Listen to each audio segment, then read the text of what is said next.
Okay. Alright, so we are connected and we are live. Nice. Okay, cool. Before I continue then, can I get just... pardon me, let me actually rearrange my, my linguistic circuits and actually get a proper sentence out. Can I confirm that everybody is signed into Foundry successfully? Yep. And that you can access your... Almost? Okay, cool. That you can access your character sheet and you can see everything you expect to see in there. Yes, finally. Smart. Yes. Okay. And those who want to hear Syrinscape have got it up and they can actually hear something. Mm-hmm. Something sinister, I hope.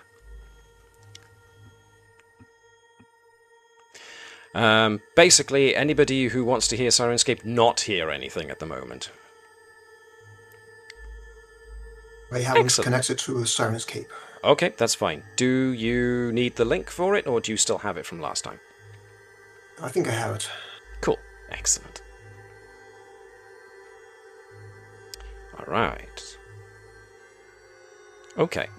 If everyone has got what they want and is seeing what they expect to see, then I will quickly spring us into the intro video and then we'll get started properly. Excuse us folks, back in 2 seconds. Or, 15.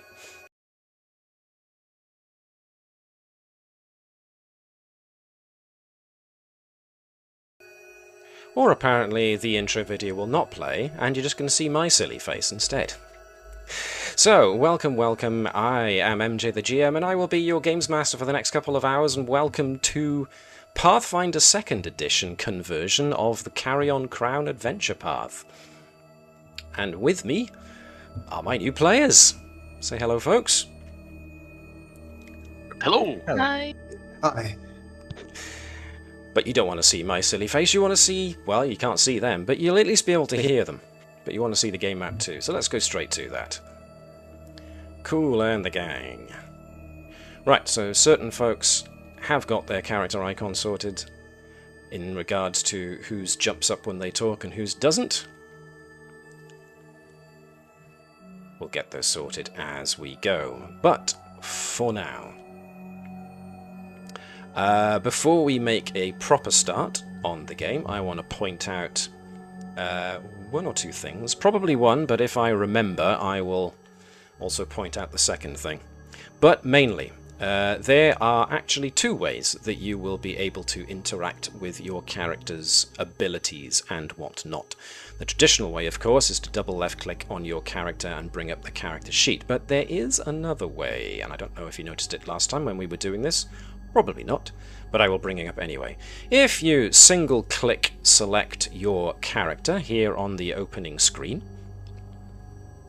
on the top left of the screen you might see something appear. A number of menu options that if you hover over them, spread downwards to show you things. So you should have strikes, which will show you your currently selected weapon, or the ability to sheathe, or drop, or roll an attack with those respective weapons. Actions will also have a small breakdown of which actions that are usually specific to your character. Inventory is pretty much what it says on the tin. Feats, spells, attributes. Attributes is a key one. Excuse me a second. Now, the interface for this can get a little confusing, and they didn't keep the same naming convention as what's on the character sheet. So, if you hover over attributes, you should see that it contains your number of hero points, which you each should have at least one, because you always have at least one when you start a new session. You get new hero points by doing something crazy heroic, or by making me laugh, or whatever else this fickle GM feels like was worthy of awarding a hero point for. Try anything and see if it makes me go, hero point. The main thing I want to point out is what happens underneath hero points on this menu. I usually call this menu the quick links. So just like I refer to the far right-hand bar as the chat column, or the results column, if you remember that, I refer to this lot at the top left as the quick links. And when it comes to rolling initiative, the attributes section has a list of your skills and perception. The reason perception should be in a nice glowing purple is that it represents that that is what is currently selected as the skill you roll for initiative. Do not click that glowing perception box and think that you are going to roll perception, because it will give you a message saying that there's no active encounter at the moment. Because that's there just for you to set what skill you're using for initiative. If you want to actually roll perception, you got to go all the way down this list in attributes. And above saves, you will find perception. Everybody with me? Yes. Or rather, anybody not with me? Am I going too fast? I think you're good. Nope. Okay, cool. So, it is easy to forget, and countless people who use this interface do forget and go, why is it telling me there's no combat? I know that, I just want to roll perception. It's the one at the bottom. It's the one that's not glowing is the perception you want to roll, and your saves are underneath that. Now in your character sheet, skills are under proficiencies, the proficiency tab, but on the quick links they are under skills. If at any point you want these quick links to go away, if you put your mouse in any of those top level menu options, strikes, actions, inventory, whatever, there is a left facing arrow that if you hover over it, it says collapse HUD. That will make it go away. It then becomes a right facing arrow that you can decollapse it, if there is expand it. That's the word I was looking for. And if it is taking up too much space on your view, on your interface, and you want to move it, if you hover over those top links again, you should see at the very, very right of all these options there is a padlock icon. When you hover over it, it says unlock HUD. If you click that, you can then drag, just by clicking on any of the other menu items, and you can drag it around and place it where you want. If you want to lock it back in position, you then click the padlock and it will relock it. Everybody good with that? Mm-hmm. Yes. Mm-hmm. Excellent. So it's just another possibly faster way of getting at your character's options without having to go through the whole rigmarole of opening up your character sheet and not being able to see most of the screen because it's filled up with your character sheet. So there is one thing though that the quick links have yet to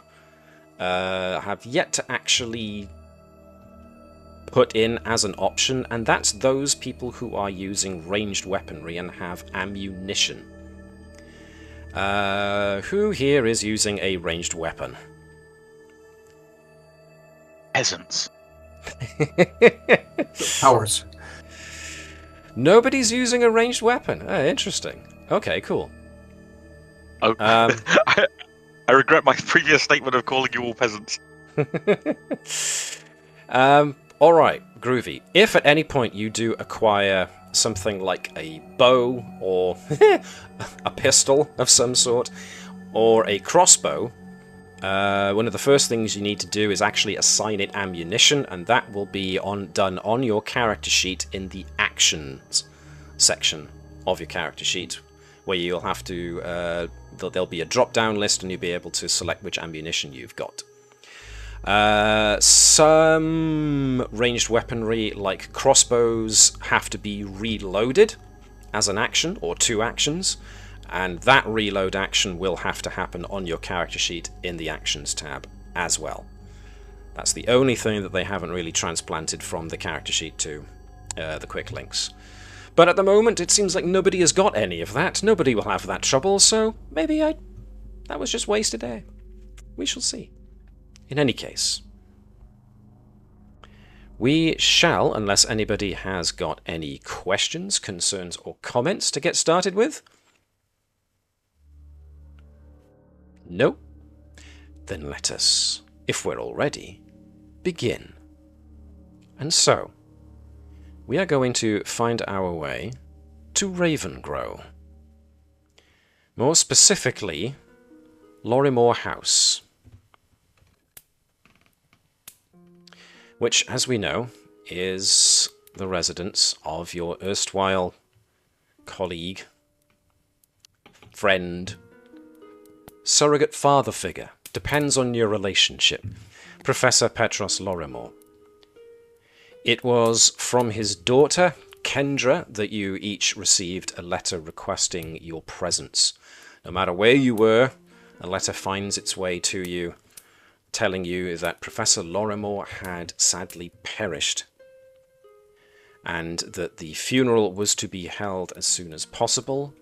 And so Kendra was asking each of you, whom her father had specifically left instructions to contact in the event of his untimely demise.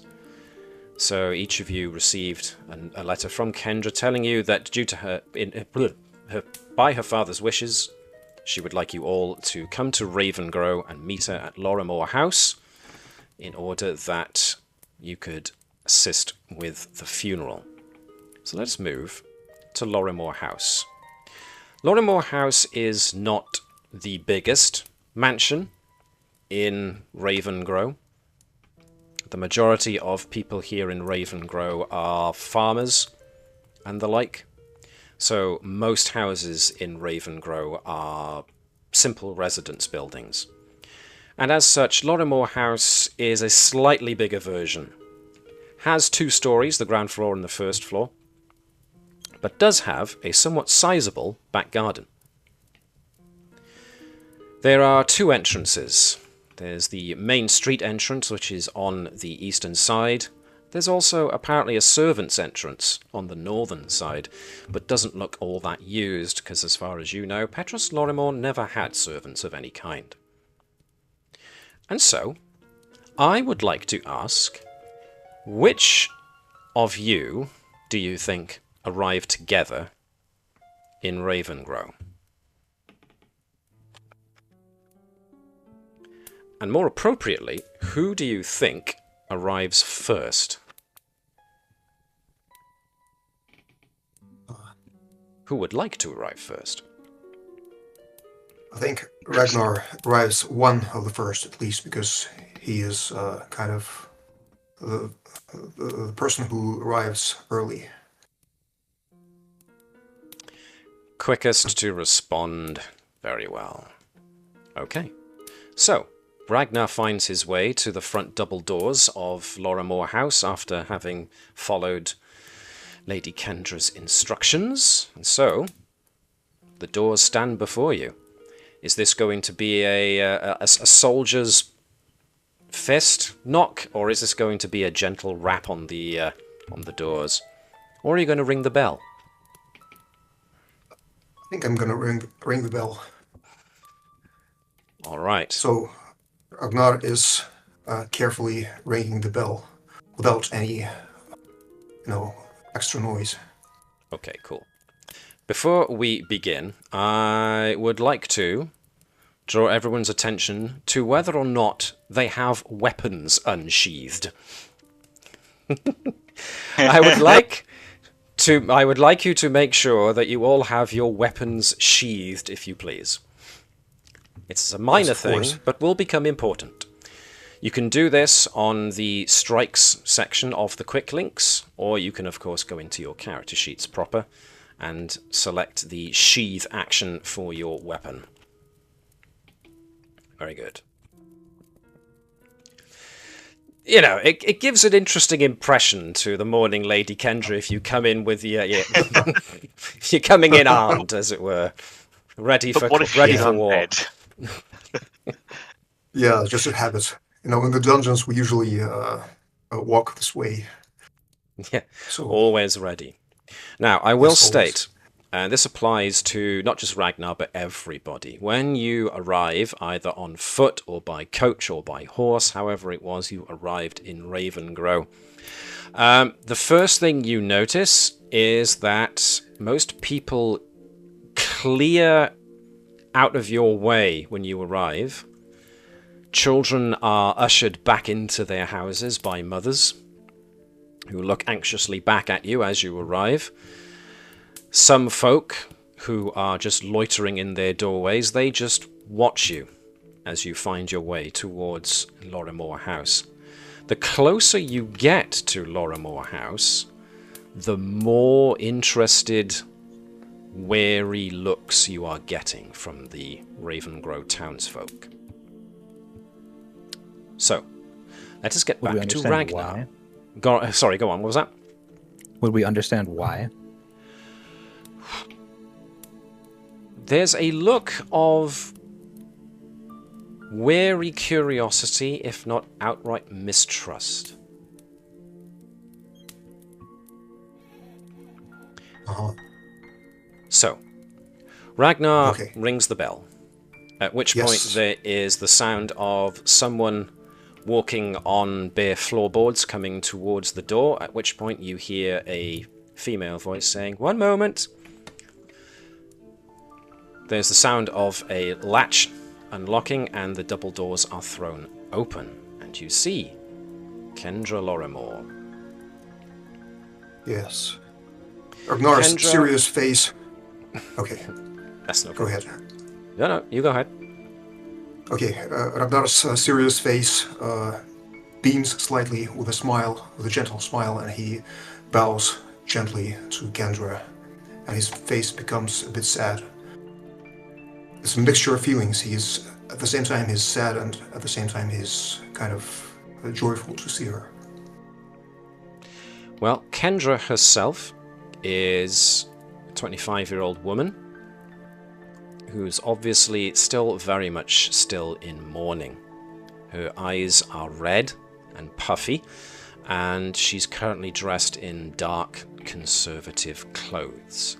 She is trim and attractive, and she greets Ragnar, at the very least, with a sadly appreciative smile, and she does put her hand gently on his shoulder as she gives him a smile that's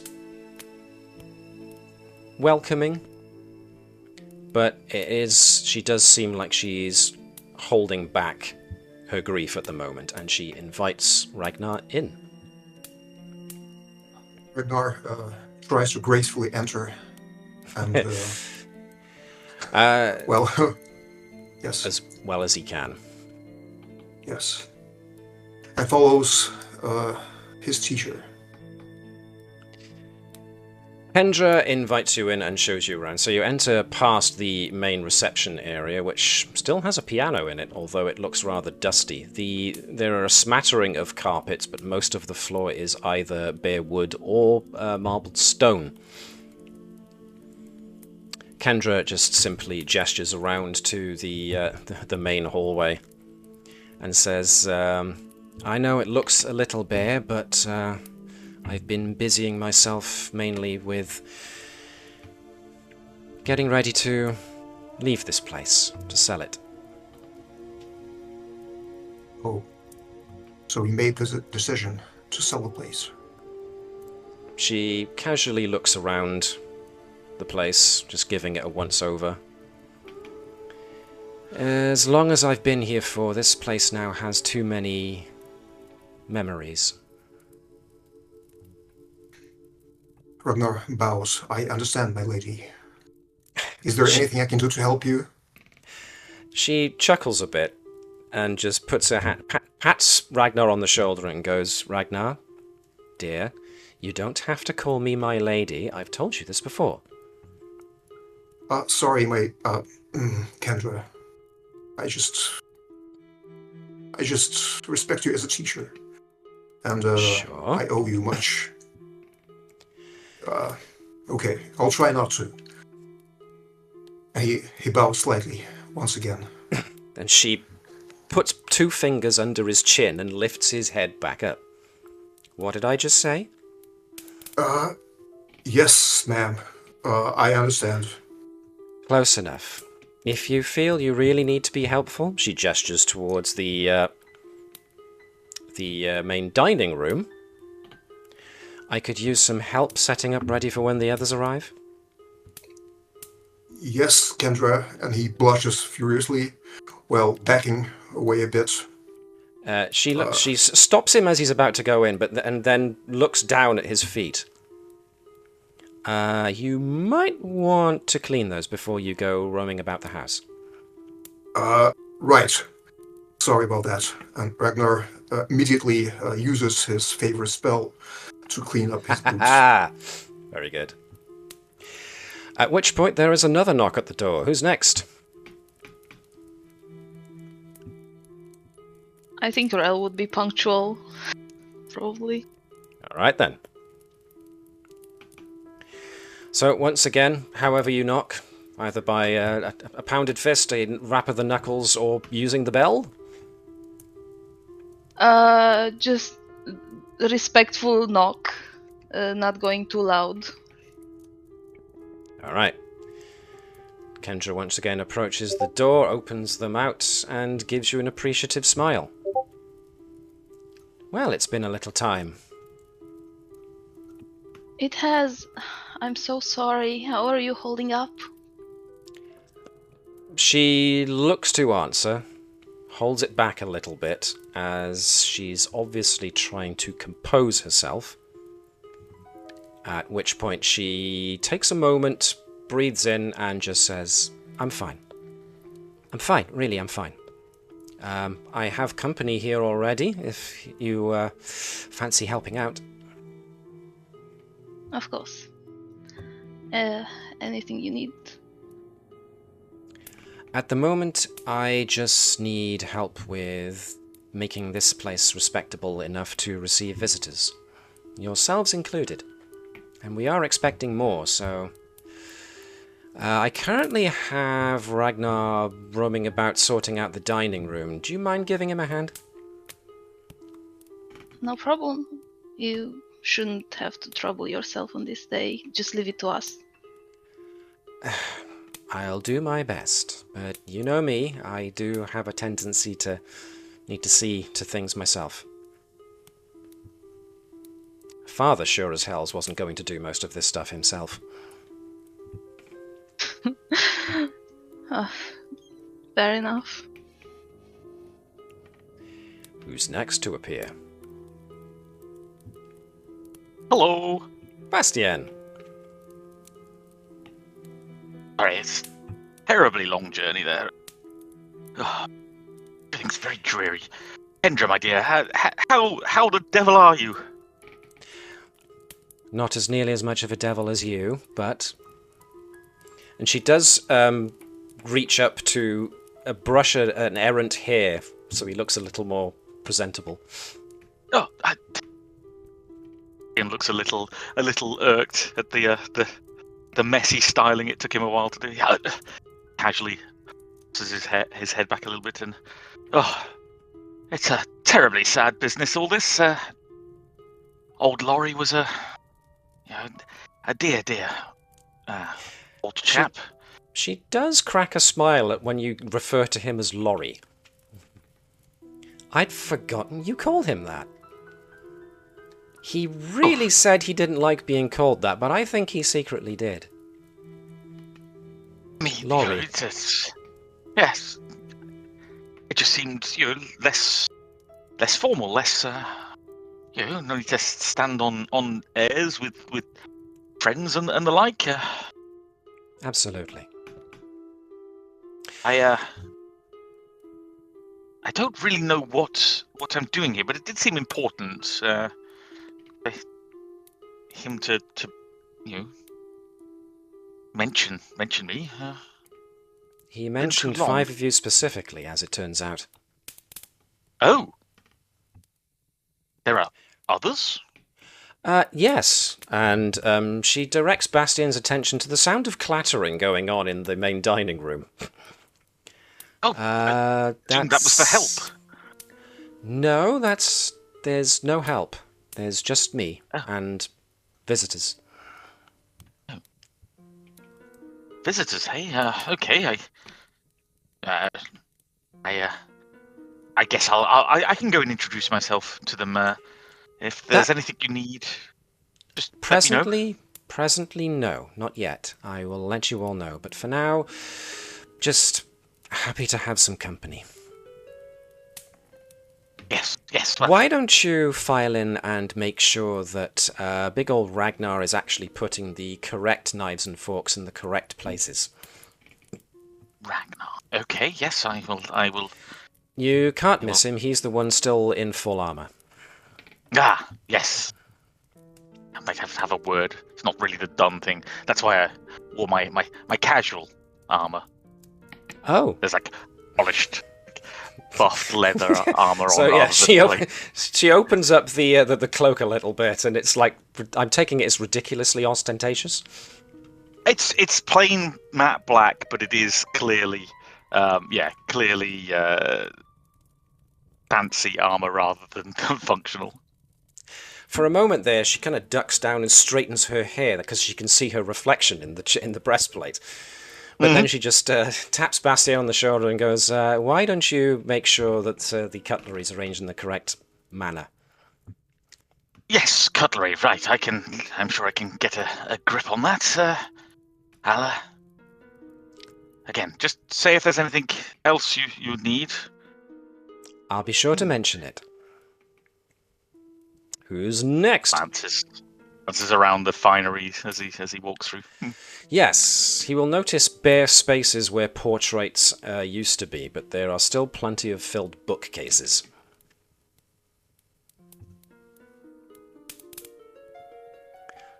So, who would like to be next?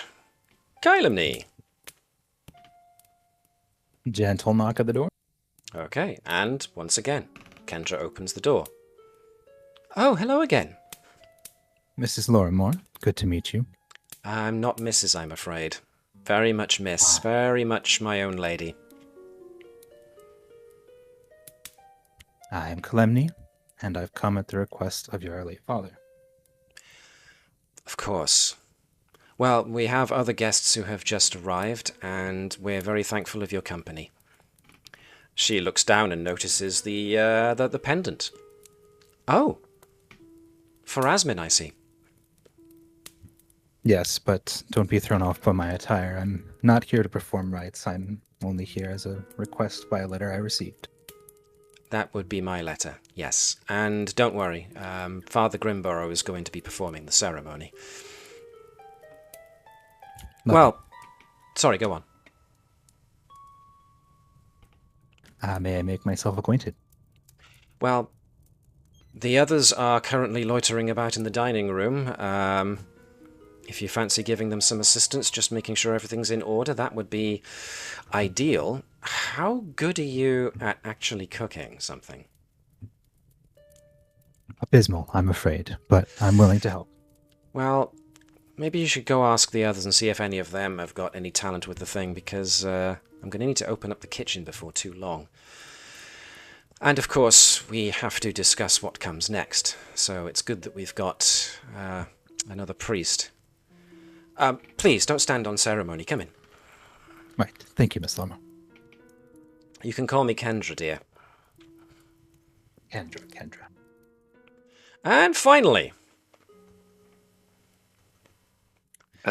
Pounds on the door, looking pretty dishevelled. Bam, bam, bam! Right, gotcha.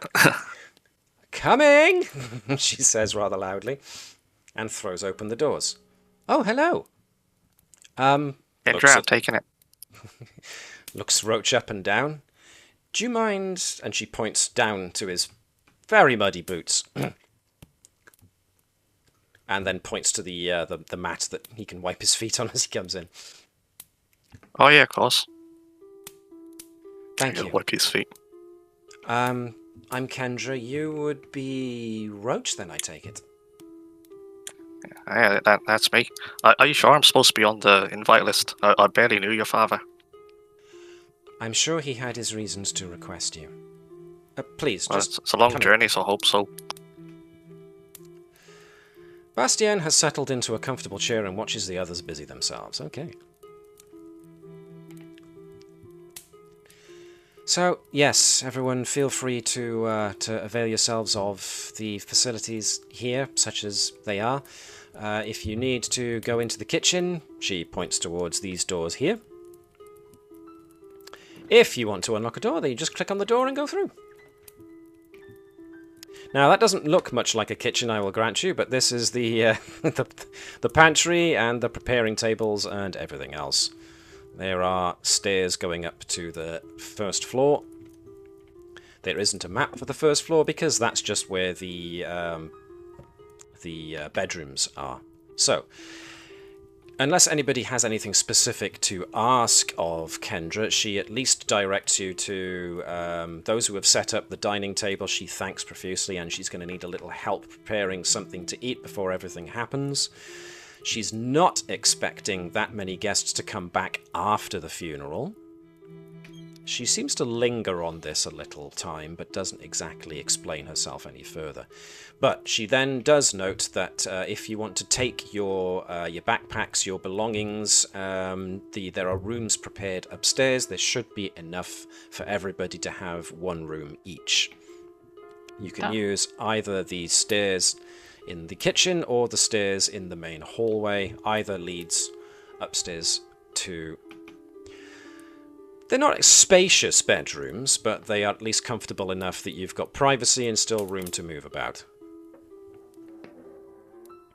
Hope so too. Excellent, excellent. So it's not exactly what Bastien is used to, but, you know, it'll do in a pinch. Each of the rooms are pretty bare, save for the presence of a fairly comfortable bed and a chair next to them, but that's about it. There are obviously spaces where there used to be decorations and such, but it looks like they've been taken down for the most part. They've been put into packing crates and the like. In fact, that's something that seems constant throughout the entire house, is that there are a lot of either open crates or some crates are already filled. It looks like Kendra is busy packing up. You are not planning on staying in the place then, Kendra? No. I expect Father has left me the house, and I'd rather get away, you know? I'll set up the place and move on. Did you have anywhere in mind? I was thinking maybe Lepidstadt. They have a university there. Oh. Yes, I've heard of it. Thinking of staying in Ustalav, maybe not heading for less gloomy beaches.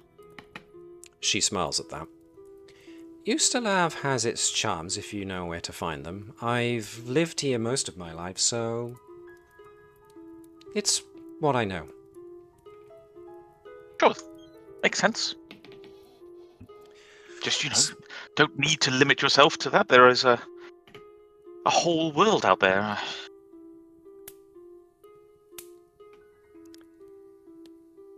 Ooh, right then. So, I noticed... Yes, sorry, go ahead.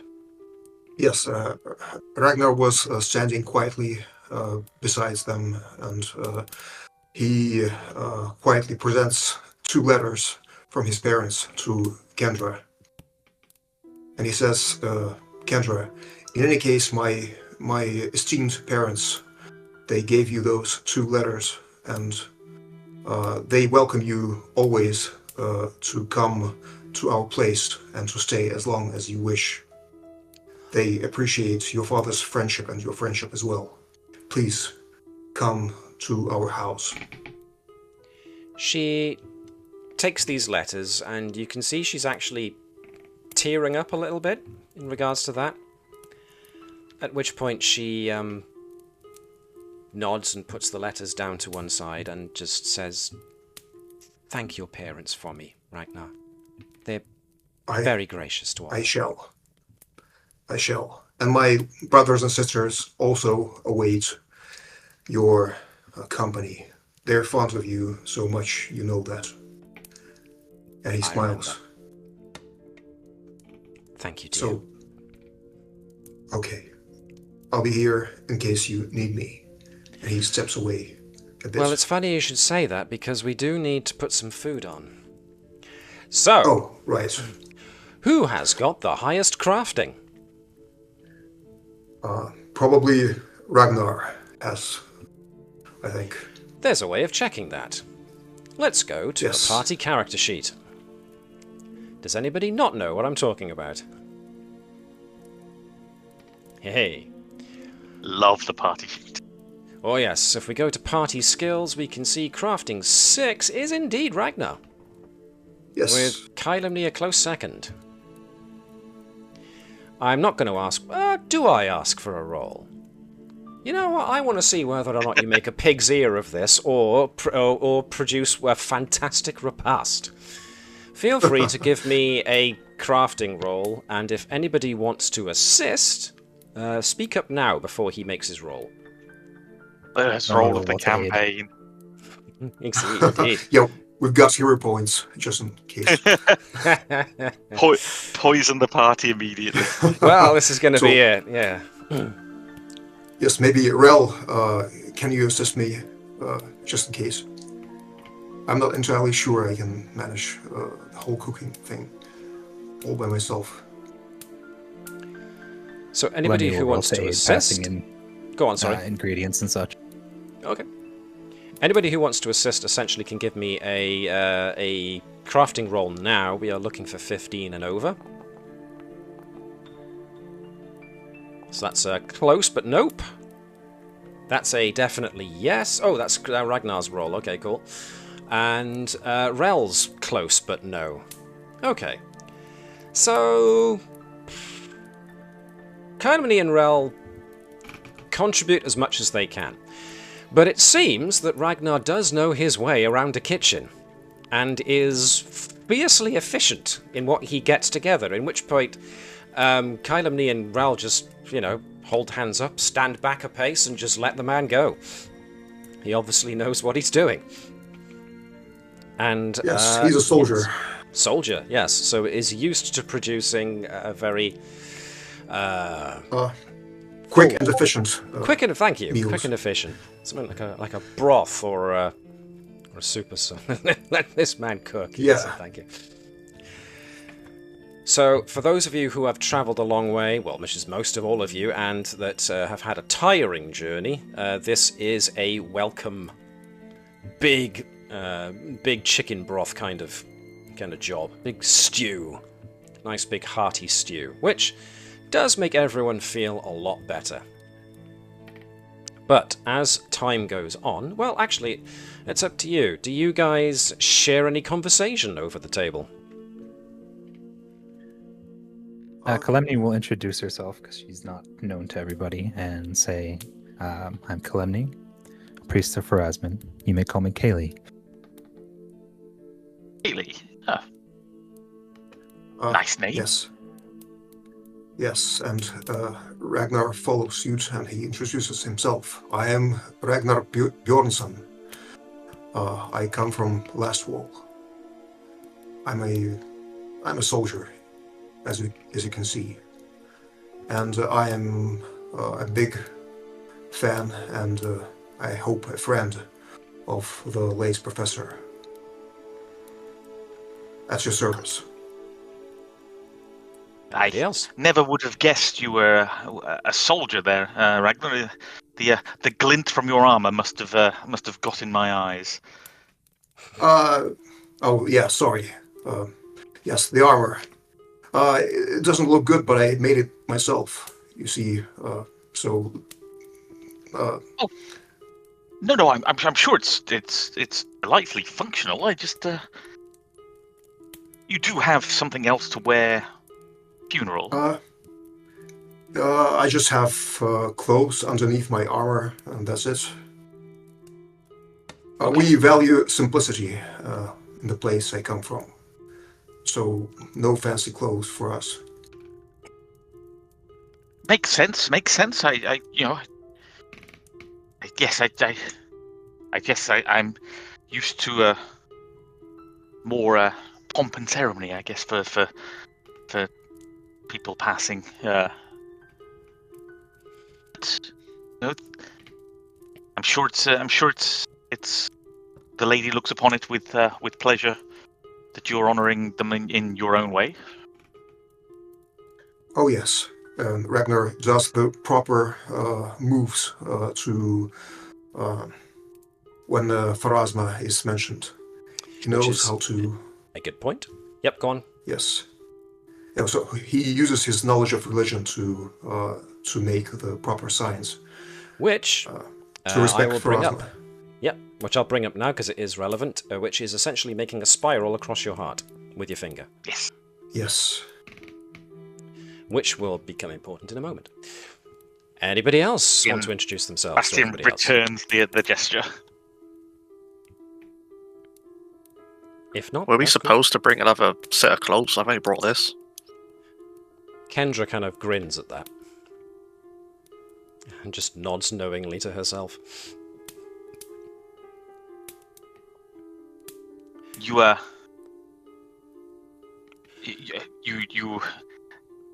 do you need some help with your the mud there? I'm sorry, I didn't catch your name. Hey, they call me Roach. Oh, it's a nice name. Is it short for something? L or? No, it's just Roach. Oh well. Rochford? Rochemne? Rochemont. Rochemont. That's definitely what it's short for. And Bastien gives a little waft of his fingers and uses prestidigitation to clean some of the stains and dirt from Roach's attire. There, a little better for you, right? Roach, how do you so that's respond why to you the got fact that invited. somebody else has cleaned your stuff for you? Probably quite on face, probably look down like, oh, and just like continues eating. He's already got a new stew stain in there, no doubt. Oh, so are you like the help? Or did you know the professor? Wow, old Laurie, yes, from way back. Well, he was more a friend of my parents before they passed on, I'm afraid. But yes, old Laurie would often pop in and talk about his latest adventures to the temple where I was raised. Yeah, always had a story to tell of you, Kendra, and kept me updated on how things were going for you. So she kind of is mocks being taken aback by surprise. Just puts her hand over her chest. Talking about moi. Well, I do feel distinguished. He was proud of you, and That he was. It's a shame that you're thinking of leaving the house, but I understand. Make your own way and all that. Pretty much what's left to me. Emilia, is Rell gonna say anything, or is she content to stay quiet for the moment? Yeah, I just didn't know how to jump in. That's fine. I'm giving you the opportunity now. Thank you. Seeing everyone else introduce themselves, Rell's also going to offer Rell Moret. I knew the professor in a more professional manner, but it was hard not to be fond of him and not to respect him. I'm terribly sorry for everyone in this room's loss. Yes. Kendra once again swallows something, an emotion down. as well as Ragnar.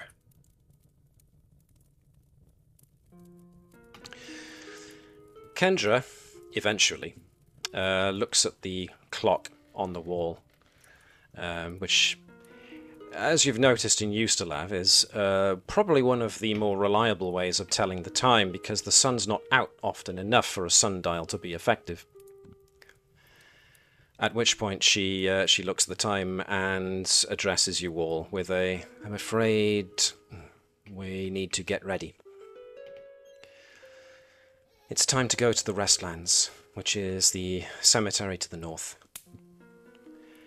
If you have a tie you want to change into, now would be the time, but do be aware," and she looks out the window, "it's still raining out, so dress warmly. If you'll excuse me." And she gets up and goes off to probably put on some outdoor wear. So that does bring up the interesting question. Who is going to be wearing their armor to the funeral, and who is not? Ragnar is definitely wearing armor. He feels naked without armor. Fair enough. Essentially, those of you who are going to be going without your armor, if you've got any, make sure to de-equip it. If you are taking your armor and you are leaving it on, then, you know, you don't need to do anything. I think Bastien was planning to go in just clothing, in one of his many shades of black outfits, but he does the bit where he sees Ragnar is heading downstairs, still wearing the armor, so he leaves on his hide armor underneath his cloak. So you've just said that, and now I've just imagined that he's got a whole clothes rack of midnight black, coal black, yes, abyssal black. Yes. How many different shades of black can we come up with, folks? Black.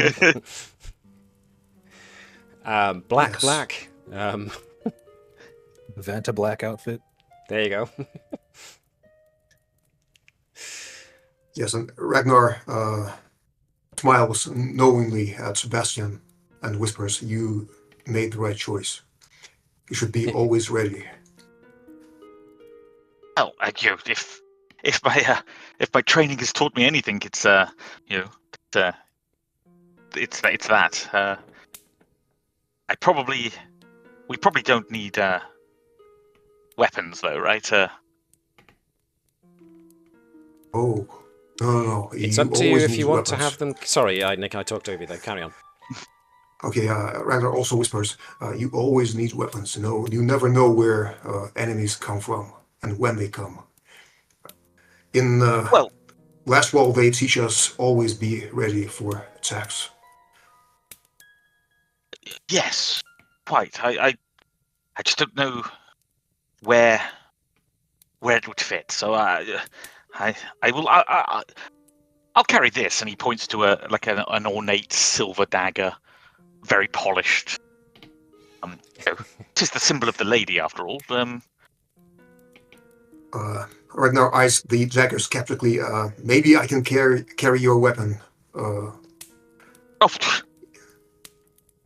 Much as I appreciate the offer, old chap, I don't really allow anybody to handle my weapons. I see.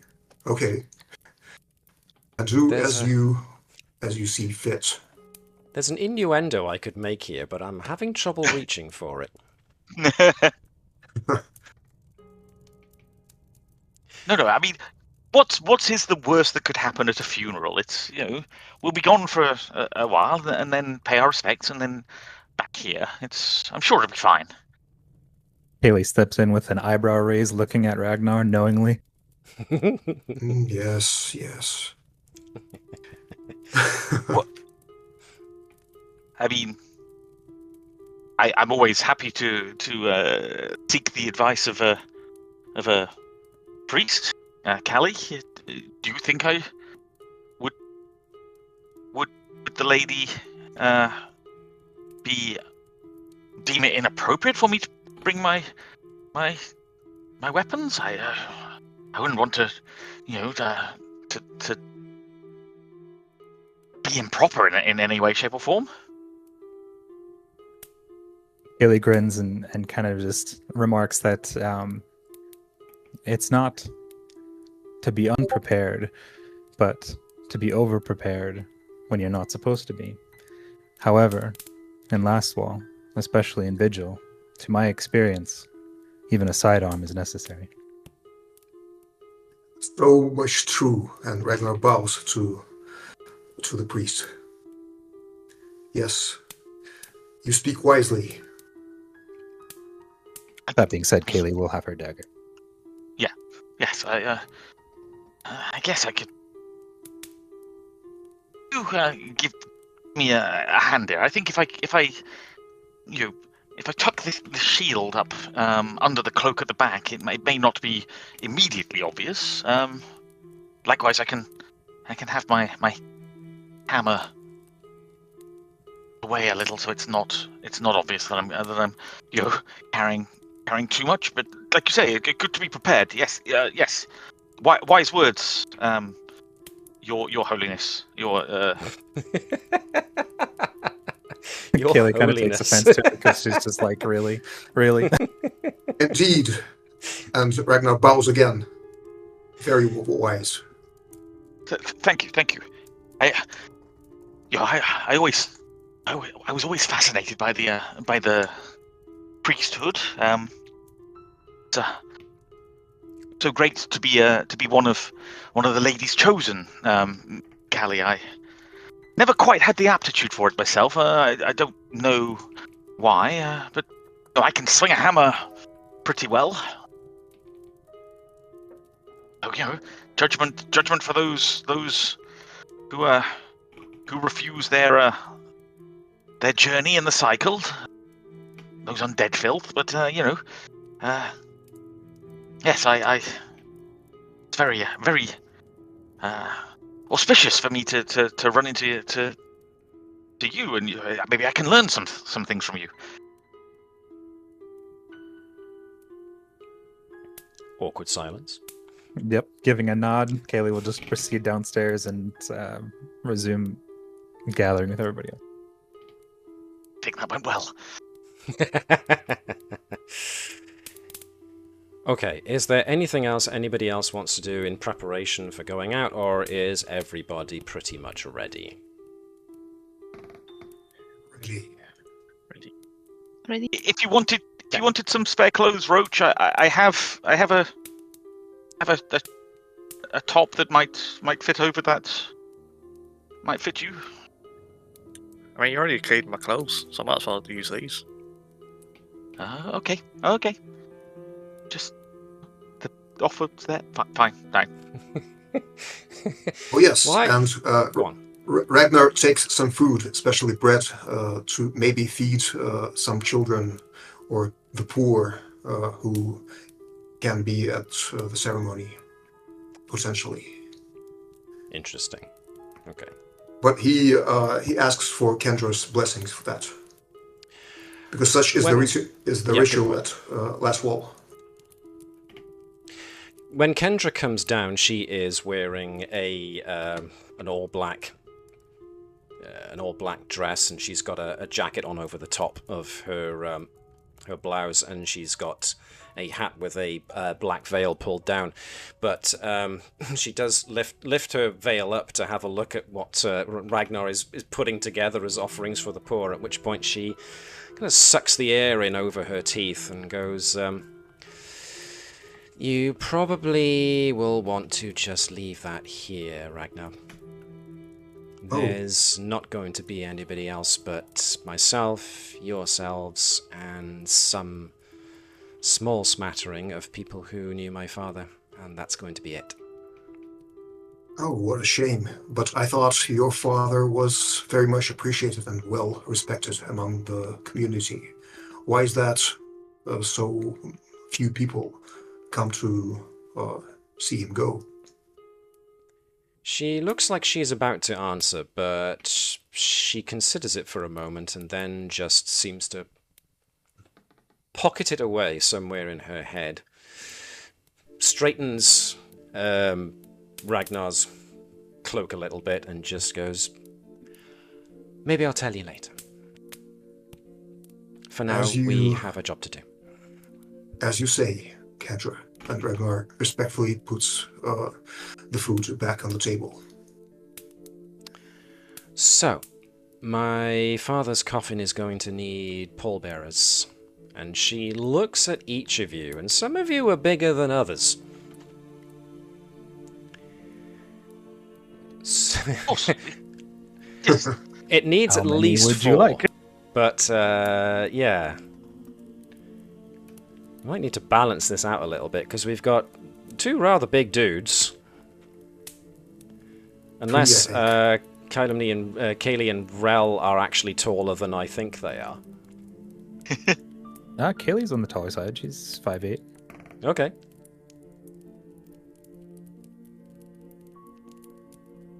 I was trying to vary it up. I didn't think it'd be an issue.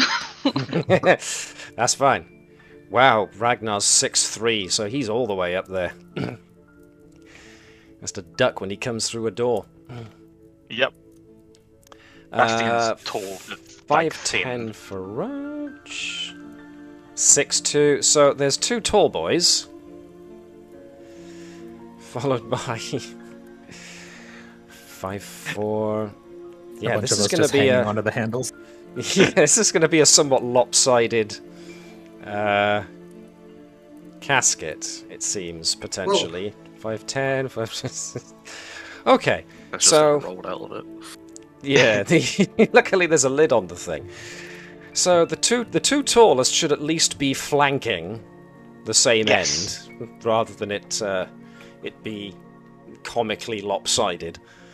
But they're either going to be at the back, in which point it's going to be pointed down, or they're going to be at the front, where it's comically pointing back. But hey, you deal with what you got to deal. If there's a hill, maybe? Like walking up at a steep angle, put the shorter people in the front? Then hopefully no one will notice. I mean, we can just bend our legs, right? There you go. And when Bastien is stood next to Ragnar, you notice that he's drawn himself up and maybe even sort of standing on the Titties. tips of his toes. Yep, just to try and make up the difference. Excellent.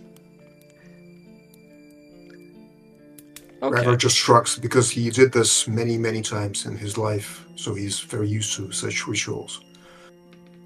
He's natural at being Tall. a pallbearer, yes. Oh, sorry. I thought we were going with just being tall. But yes. One imagines the attrition rate in Last Wall is actually rather bad, so sadly funerals can be a common thing. But let us move to the Restlands and arrange ourselves how we see fit. I can just change the atmosphere a bit. And hopefully you can see that it is in fact raining. Yes. Is it dark as well? It's not dark. It's overcast, but it's near getting close to midday. So, arrange yourselves how you think you should be arranged in order to carry the coffin. I don't have an icon for the coffin because that would just be a little bit too much fuss to move. So we're going to assume that folks have got the coffin. So are all 5 of you going to be carrying the coffin? It's my first I think question. four is enough. Ragnar suggests that only 4 of us do this as is proper. So who is going to be essentially not carrying the coffin and is going to be accompanying Kendra? I think we need both Ragnar and Bastien to be either side of somewhere on that coffin. Yeah. Otherwise, Yeah. I think probably at the front with There we go, Roach Rell. and Caelee at the back, and Okay. then maybe Rell accompanying Kendra. Makes sense to me. This is not short person propaganda. It so is. This is Emilia propaganda, not short people. As someone who is notoriously not tall and seems to collect very tall people, I can get behind this. I'm usually behind this because I'm behind tall people. Moving on. Seriously, almost everyone I know is past 6 foot. You know, all I see of them is their nostrils. Yeah. Anyways, so this is the start of the path on the Restlands, and apparently, according to Kendra, there is a ritual to be observed here, which essentially is that the walking of the to be interred through the Westlands along the what do they call it again? There's an actual word for it. Never mind. So there is a small... What do you call the... Because, again, words just pop out of my brain. It's like a bolted-on water container on the wall by there. So as soon as everybody comes through, it's essentially holy water, and you dip your finger and you draw the spiral of Pharasma over your heart before you enter into the Restlands proper. Kendra has to do it first because she's going to be leading the procession. So naturally, Rell would be the next to do it, and then everybody else has to essentially... I don't know, maybe Rell could jump in and hold the coffin for the person who has to then go next and draw the spiral on their chest, and so on and so forth. And so... when everyone has anointed themselves with the spiral of Pharasma, Kendra somberly leads the profession along the pathway. The pathway is lightly cobbled, but not that much, so much that there is leaf debris and general dirt in the spaces in between the cobbles, which means that it's a combination of slightly slippery, slightly muddy, with the occasional leaf sticking to the bottom of your shoe. Kendra leads the procession to about here. As you get to that spot, so bearing in mind that Kendra is in front accompanied by Rell, everybody else files in however they want to, behind. It's at this point that as the procession is led along the section of the Restland Cemetery known as the Dreamwake, which is the gravel pathway, you round a corner on the path where you see that the way ahead is actually blocked by a number of people whom I shall show now. These are a mass of surly looking locals, but the tallest of these is an elderly but wiry fellow in the middle. As soon as your group comes around the corner and notices this collection of locals, the taller one strides forwards. Friend of yours, Kendra? She narrows her eyes and just gives a very short shake of the head. At which point, the leader of the group speaks up. That's fair enough. We've been talking, and we don't want Lorrimor buried in the Restlands. You can take him upriver and bury him there if you want, but he ain't going in the ground here. At which point, Kendra, very quickly, steps forwards. What are you talking about? She cries out. I arranged it with Father Grimburrow. He's waiting for us. The grave's already been... You don't get it, woman. We won't have a necromancer buried in the same place as our kin. I suggest you move out while you still can. Folks are pretty upset about this right now. Kendra, necromancy? Are you really that ignorant? And just as that tall fellow looks about to respond, somebody else joins the throng. Coming down the path from up here, a man in obviously noble's dress. He's wearing proper shoes, black trousers, a black tailcoat with a high white collar sticking out. He has the bearing and demeanour of a nobleman. His skin's quite pale, his cheeks a little sunken, but considering it's Ustalav, that's probably not unusual. Nevertheless, he takes a diversion and goes across a number of in front of a number of graves before he settles directly in front of the man who has been doing all of this rough talking so far, at which point this gentleman fellow interposes himself and says, Now, sir, if you'd excuse me, this lady here is looking to bury her father, and you are getting in the way of that, you uncouth cur. at which point the other guy goes, Uncouth cur? Listen, toff, get your nose out of here while you still can. Us proper folks don't want a practitioner of the black arts soiling our cemetery. the nobleman, Practitioner of the black arts, if you country bumpkins weren't so ignorant about, well, anything. Country bumpkin, and as you can tell, tempers are starting to flare a little bit. Mm-hmm. At which point the nobleman goes, well, how dare you, sir, and actually reaches back with a fist.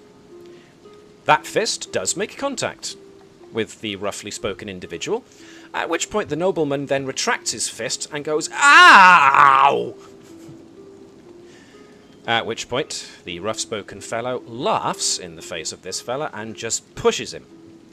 At which point the nobleman slips in the wet grass, falls on his butt, and impacts the back of his head against the gravestone, and falls unconscious.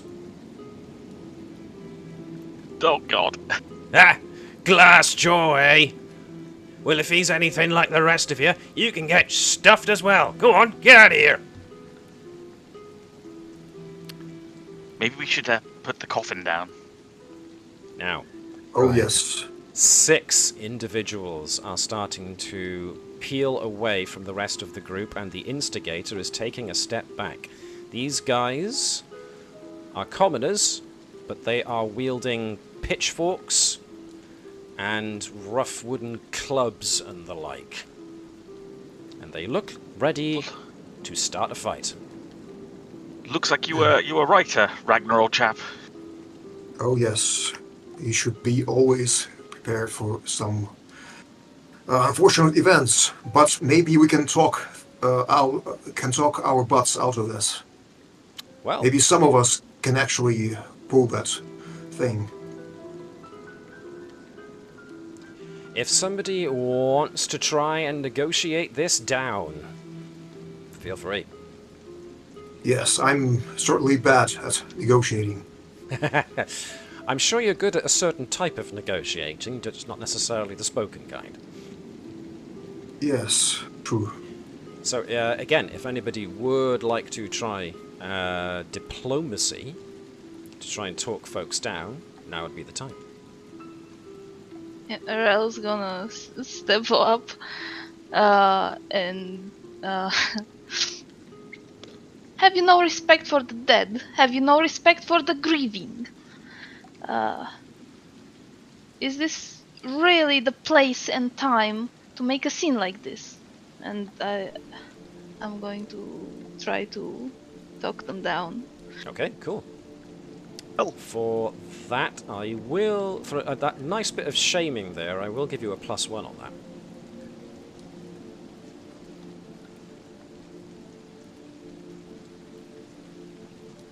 So if you can give me a diplomacy roll, you can either find it under skills if you're using the quick links, or proficiencies if you're using your character sheet.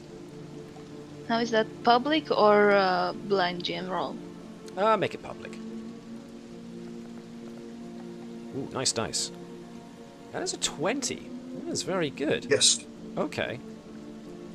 So, the emphasis that Rell put on have you no respect for the dead and all of that does make the thugs who were looking to start something, they do then look around and notice. It's almost like they now notice where they are, and they're starting to cast very uncertain looks back at the guy who's obviously the ringleader. And he's there going, "Don't you listen to the words of a woman! Like she can persuade anybody! Yeah, Get back to the kitchen where you belong and let us menfolk sort this. Oh, Yes, that was heavy. So they're definitely Caelee will wavering. whisper to the other bears, I think we might want to set this down. Yes, I think we should. Do you want to set it down? Okay. yeah. Reverently. Yes, gracefully and respectfully. Hopefully. This does, seeing you put the coffin down does make these guys tense. Very obviously tense. It's like they know now they're expecting trouble. But Rell has made them think twice about starting anything, it seems. So, what would you like to do?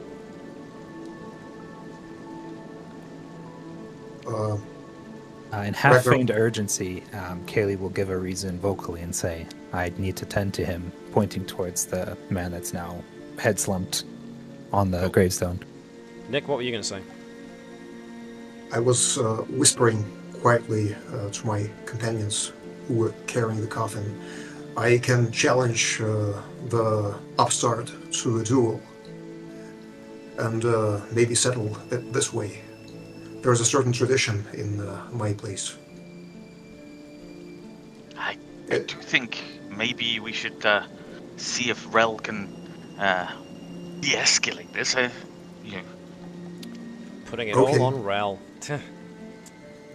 Yes, she is quite impressive, I think. But if I have to, I can challenge the guy and kick his ass a little bit.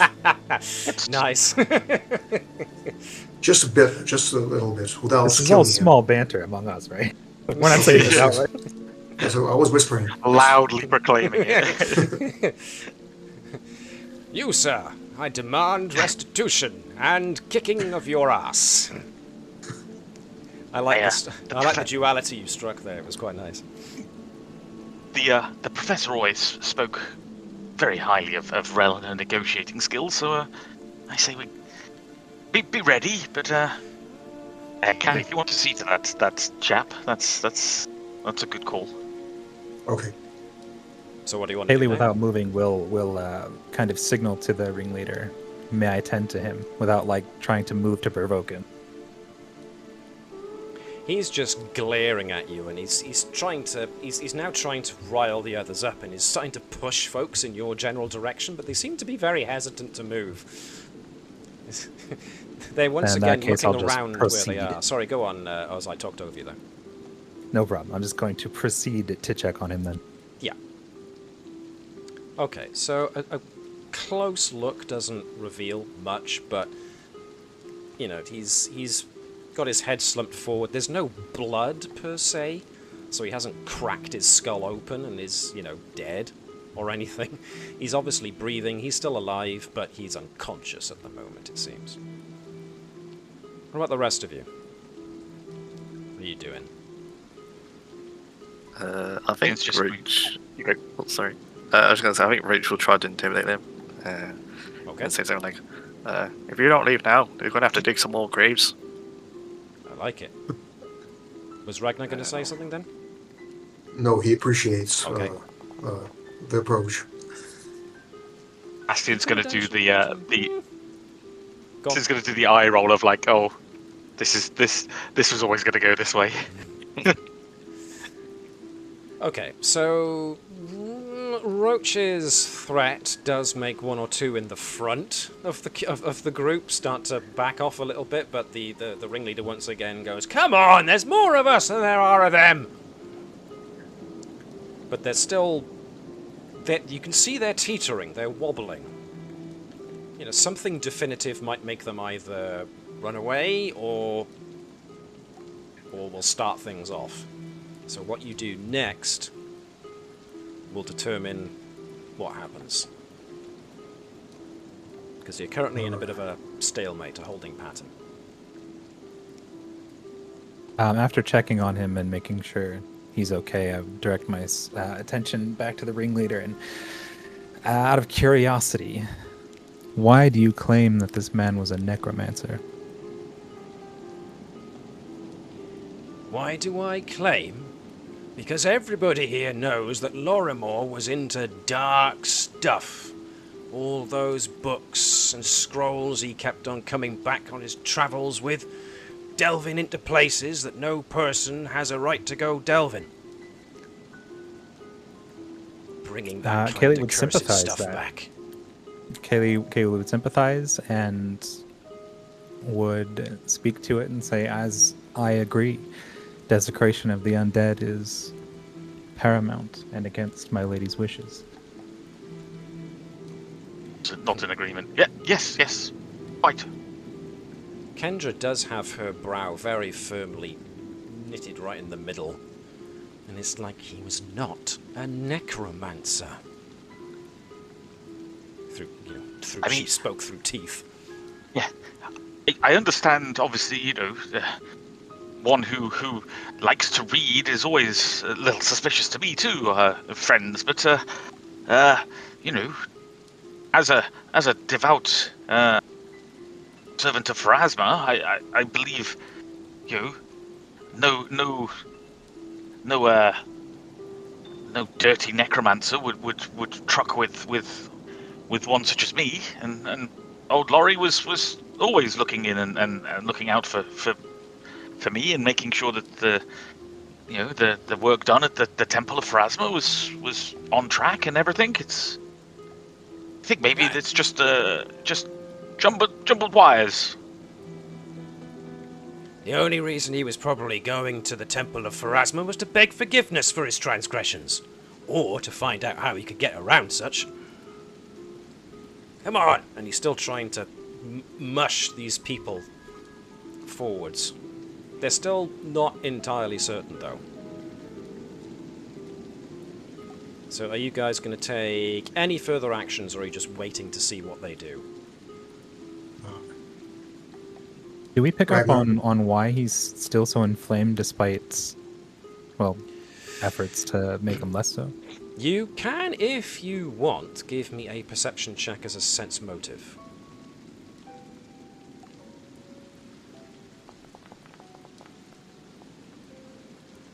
That's not bad, 16. Even better with a 22. Okay, you've gained the general sense that Ravengro folks probably don't like outsiders much.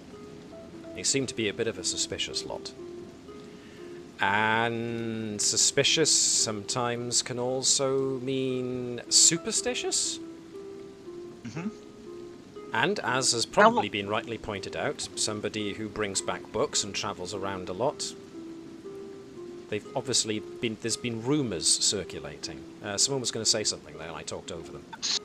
No, sorry, I was just trying to figure out, how long ago did the professor move here? Like, is it one of those where he's lived here 10 years, but he's still considered an outsider because it wasn't born, it doesn't have 10 generations back or whatever? You think it might be something like that, or just a simple case of because he goes travelling a lot, maybe rumours have started. And, in a town this small, rumours would circulate very, very fast. I mean, you do remember people whispering to each other as you went past. Have any of you any actual proof of necromancy? I say, it's not something that I can stand for. The lady does not permit it. I look at Caelee to see if I'm saying the right things. Nodding Yeah, along. back me up. Yeah. Go on, Caelee. You know, and Sorry, Oz, I thought you were going to say something there. No, I'm just nodding along. Okay. ah. Carry on. So you know, if there is any proof, then bring it forward, and we shall assess it. It's when you say those last words, you know, if you have proof, and he's about to open, you see the ringleader's about to open his mouth, and you say, bring it forward, at which point he stops. And you can see he's furiously trying to find something. And now, as a result, all of his followers are now looking with furrowed brows at him, like, well, come on then. Yeah. At which point he just goes, "Da! Da, to hell's with you!" And he just storms off. At which point, the others are now looking awkwardly at one another, looking awkwardly at you guys, and they just start to slowly disperse. Nice to meet you. Lovely people you have here, Kendra. Oh dear. She just frowns and goes, superstitious lot. At which point, the nobleman who fell down utters a groan. Still alive? Oh, okay. Ah, as he holds the back of his head. Dear me, I haven't had a headache like this since... Well, since that rather lovely thing and that full cask of... And then he notices where he is. Oh, my. And then he looks down at himself. Oh dear, I'm all wet. I say, you couldn't give a fellow a hand, could you? And he asks for someone to help him get up. Being already kneeled by him, I help him out. Yep. Okay, at which point he takes the hand. He's obviously skinny when you feel his hand, and he's not all that heavy. So he's quite a slim fellow.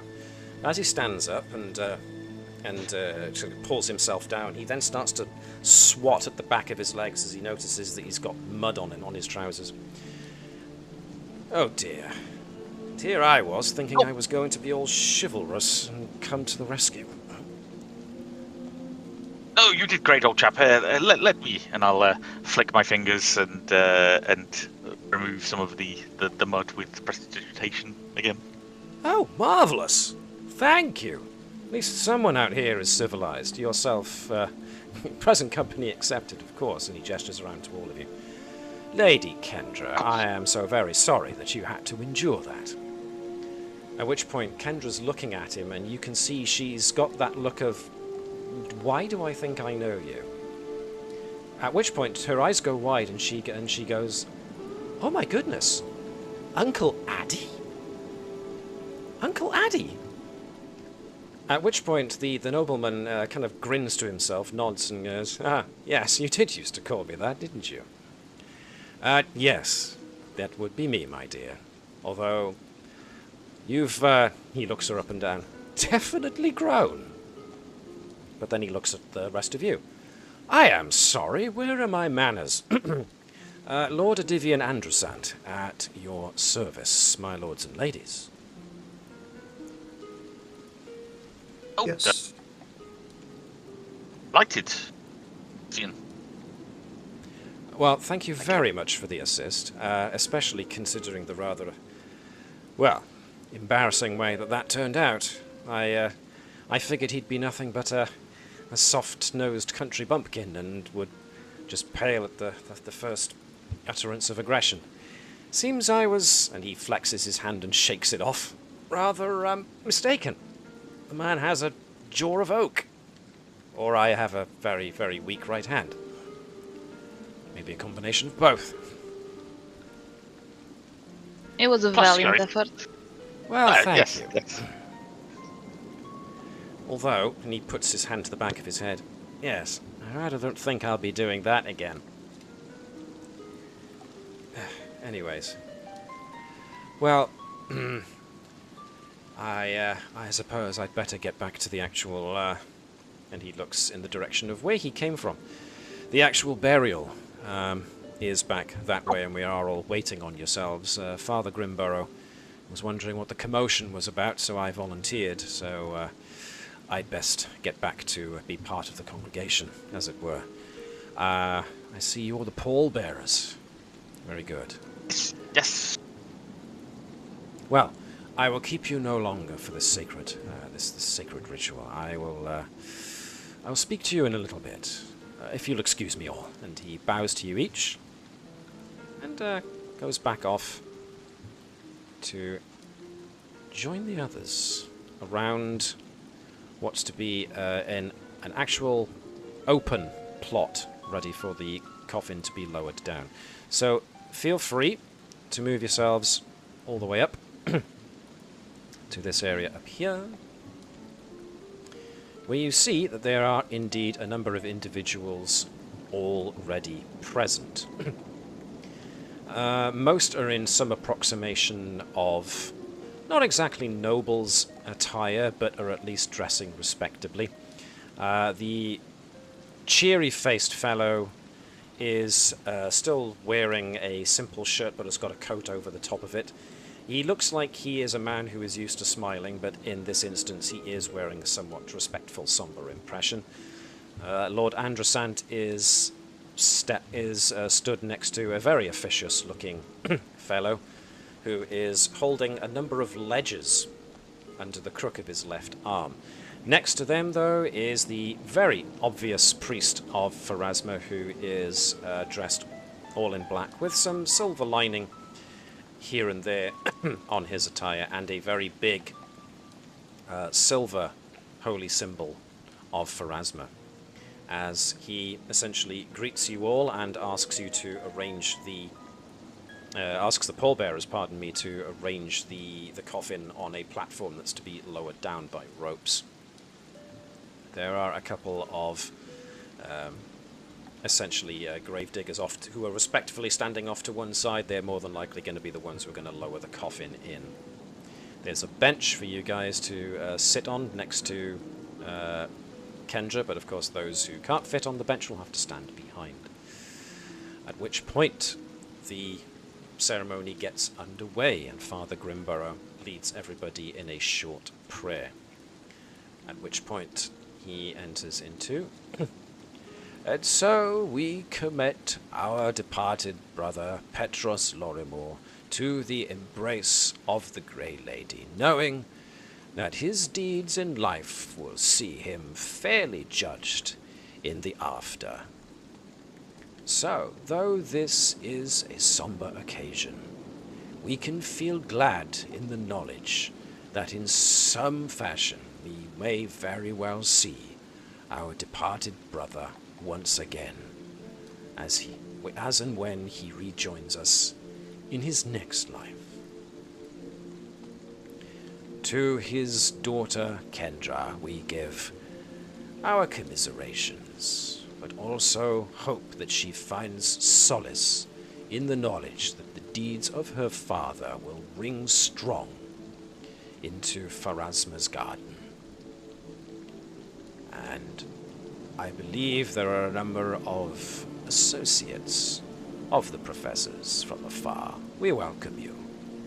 If there are any now who would seek to say a few words before our brother's mortal remains are interred in the earth, speak now and share it, knowing that the Grey Lady is listening and will take your words into consideration when she judges Petros.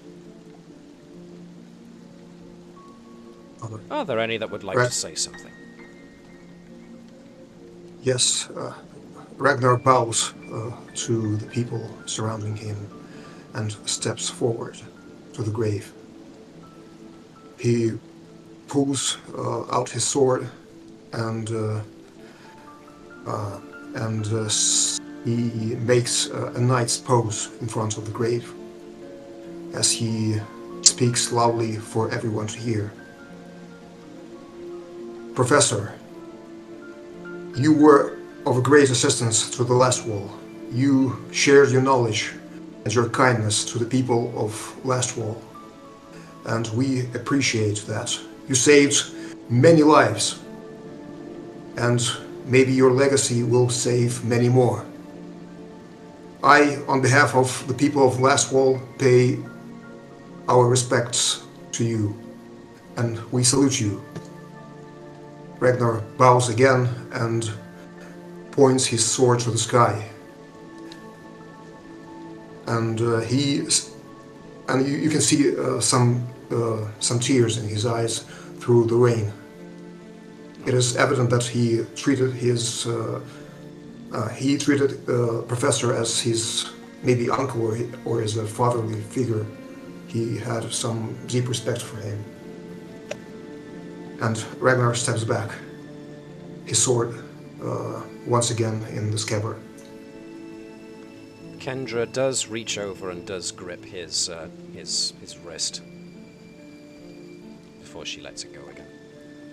Ragnar smiles sadly through tears. Does anybody else want to say some words? You don't have to, of course. Bastien looks to see if Caelee is going to say anything, and then he steps forward tentatively and says, Dear Lorry, it seems it is the lady's will that you pass on. I wish you safe passage to the boneyard. And he reaches into a little pouch on the side and pulls out a small wooden object and drops it on top of the coffin. What is the wooden object? It's a small wooden coin with some carvings on either side. Right. Does anybody else want to say a few words? Again, don't feel pressured to, you don't have to. Okay. The rest of the closing ceremony goes pretty much as you expect, somberly and respectfully, and eventually Father Grimborough does a short prayer at the end, and then everybody is essentially dismissed. Father Grimborough, of course, goes up to Kendra and offers any assistance that she needs, as you would, but then he excuses himself and travels off. The main important part comes when the man with the officious-looking overcoat and the file folder in the crook of his arm walks up and addresses you all, not just Kendra. Lady Kendra and honoured guests, I am the town's notary as well as councilman. I am Vashian Hearthmount, and I shall be the legal representative on the reading of your father's will. According to his instructions, he wishes not only his daughter Kendra but also the 5 of you to be present at the reading. I understand this is a difficult time, so I will give you ample time with which to meet me at your residence. I shall come calling for you within the space of an hour, Lady Kendra, if that is agreeable. Kendra just silently nods. Excellent. In which case, I bid you all a good afternoon until an hour's time. My lords, ladies. And he bows to you each, shortly and curtly, and moves off. The rest pretty much disperse, talking amongst one another. Lord Andrasant does linger and walks over to Kendra, takes both of her hands in his, and goes, My dear, for us to meet again in these circumstances pains me greatly. But here, we should not dwell on such things right now. You should go home. That I would like a moment to speak with your friends, if that's all right. They'll be along shortly. At which point Kendra just nods and moves off to go back home. Lord Androsant seems to wait a moment until Kendra is at least far enough away that he then turns around to yourselves and goes, terribly frightful business, this. Do they know how it is that the Professor died? Well, None of you remember being told, let me quickly add. yes. If you did you know anything? No, rumour and circumstance. Rumour and circumstance. Rumour, that's all I managed to get out of most of these interesting people. But it seems the Professor was something of a heated topic, shall we say. I'm not sure if the people liked him, admired him, or just liked spreading vicious rumours about the man. Either way. Listen, I don't mean to pry too hard, and I apologize if it's pretty much like I'm coming up, but you are looking to stay and look after Kendra, I take it. If she wishes, sure. She seems to be in a very delicate state of mind at this present moment in time, and I think her father would appreciate that she have someone around in the meantime. In that regard, I shall be here in the town for another 3 days or so. So, if you wish to speak with me, I will be staying at the Laughing Demon, the proprietor of which was one of those gathered here, I do believe. So, if you fancy talk, maybe even I could treat you to a meal and a round of drinks. I'd be very interested to hear your stories. Thank you, sir. And where do you hail from beyond that, if you're only here for 3 days? Oh. You could say that I'm from all around. I was one of those lucky few who were born into money rather than having actually acquired it through more, shall we say, traditional means. So, I tended not to stay in any one place particularly long. I have enjoyed a tour of the various universities of Ustalav, mind you. So I do consider Lepidstadt to be one of my primary homes. Yes. Just like the Professor, something of a wandering soul. Interesting. Okay. I don't know. And you said the Laughing Demon? Yes, that's the tavern I'm currently staying at, certainly. I thought the name was amusing. Yes, I'm certain that a drink would hit the spot. Excellent. Yeah. Assuming that's proper, right? Well, one can only hope in this environment, but we'll make do with what we have available to us, yes? In any case, my friends, I believe you have an appointment within the next hour or so, so I won't keep you. Again, and do ensure that Miss Kendra knows that I am also available to talk if she needs me. I'm more than happy to pop my head around, as it were. Make sure she's all right. Okay. Well, You really can't reveal any more of these rumors or details. Those people seemed very riled up. they did, and I would rather not voice those silly rumors for fear of giving them any more credence than they deserve, which is to say, probably very little. Nevertheless, let's just say that I can't decide whether they think he actually was a necromancer or not. But then, Lorrimor and I haven't spoken in a while because of his penchant for Slipping into dangerous places. But surely that you don't think he was a necromancer? That's ludicrous. He Oh, goodness, no. Phew. But I do think he may have wandered too far once or twice, let's just say. Well, in any case, I shan't keep you. My lords, ladies. He nods to you all, and departs. And so, He seemed we a find delightful ourselves chap. back in Lorrimor House. So,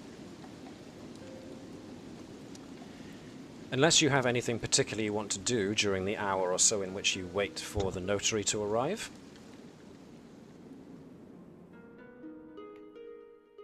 then we will skip straight to the notary. So, Vashian Hearthmount enters into Lorrimor House and seats himself in the sitting room across from Kendra. Those who wish to seat themselves in the same room can do so, or just park yourselves somewhere nearby. It doesn't really matter all that much. We can assume that everyone has space enough to sit or stand, or at least loiter enough to hear the conversation.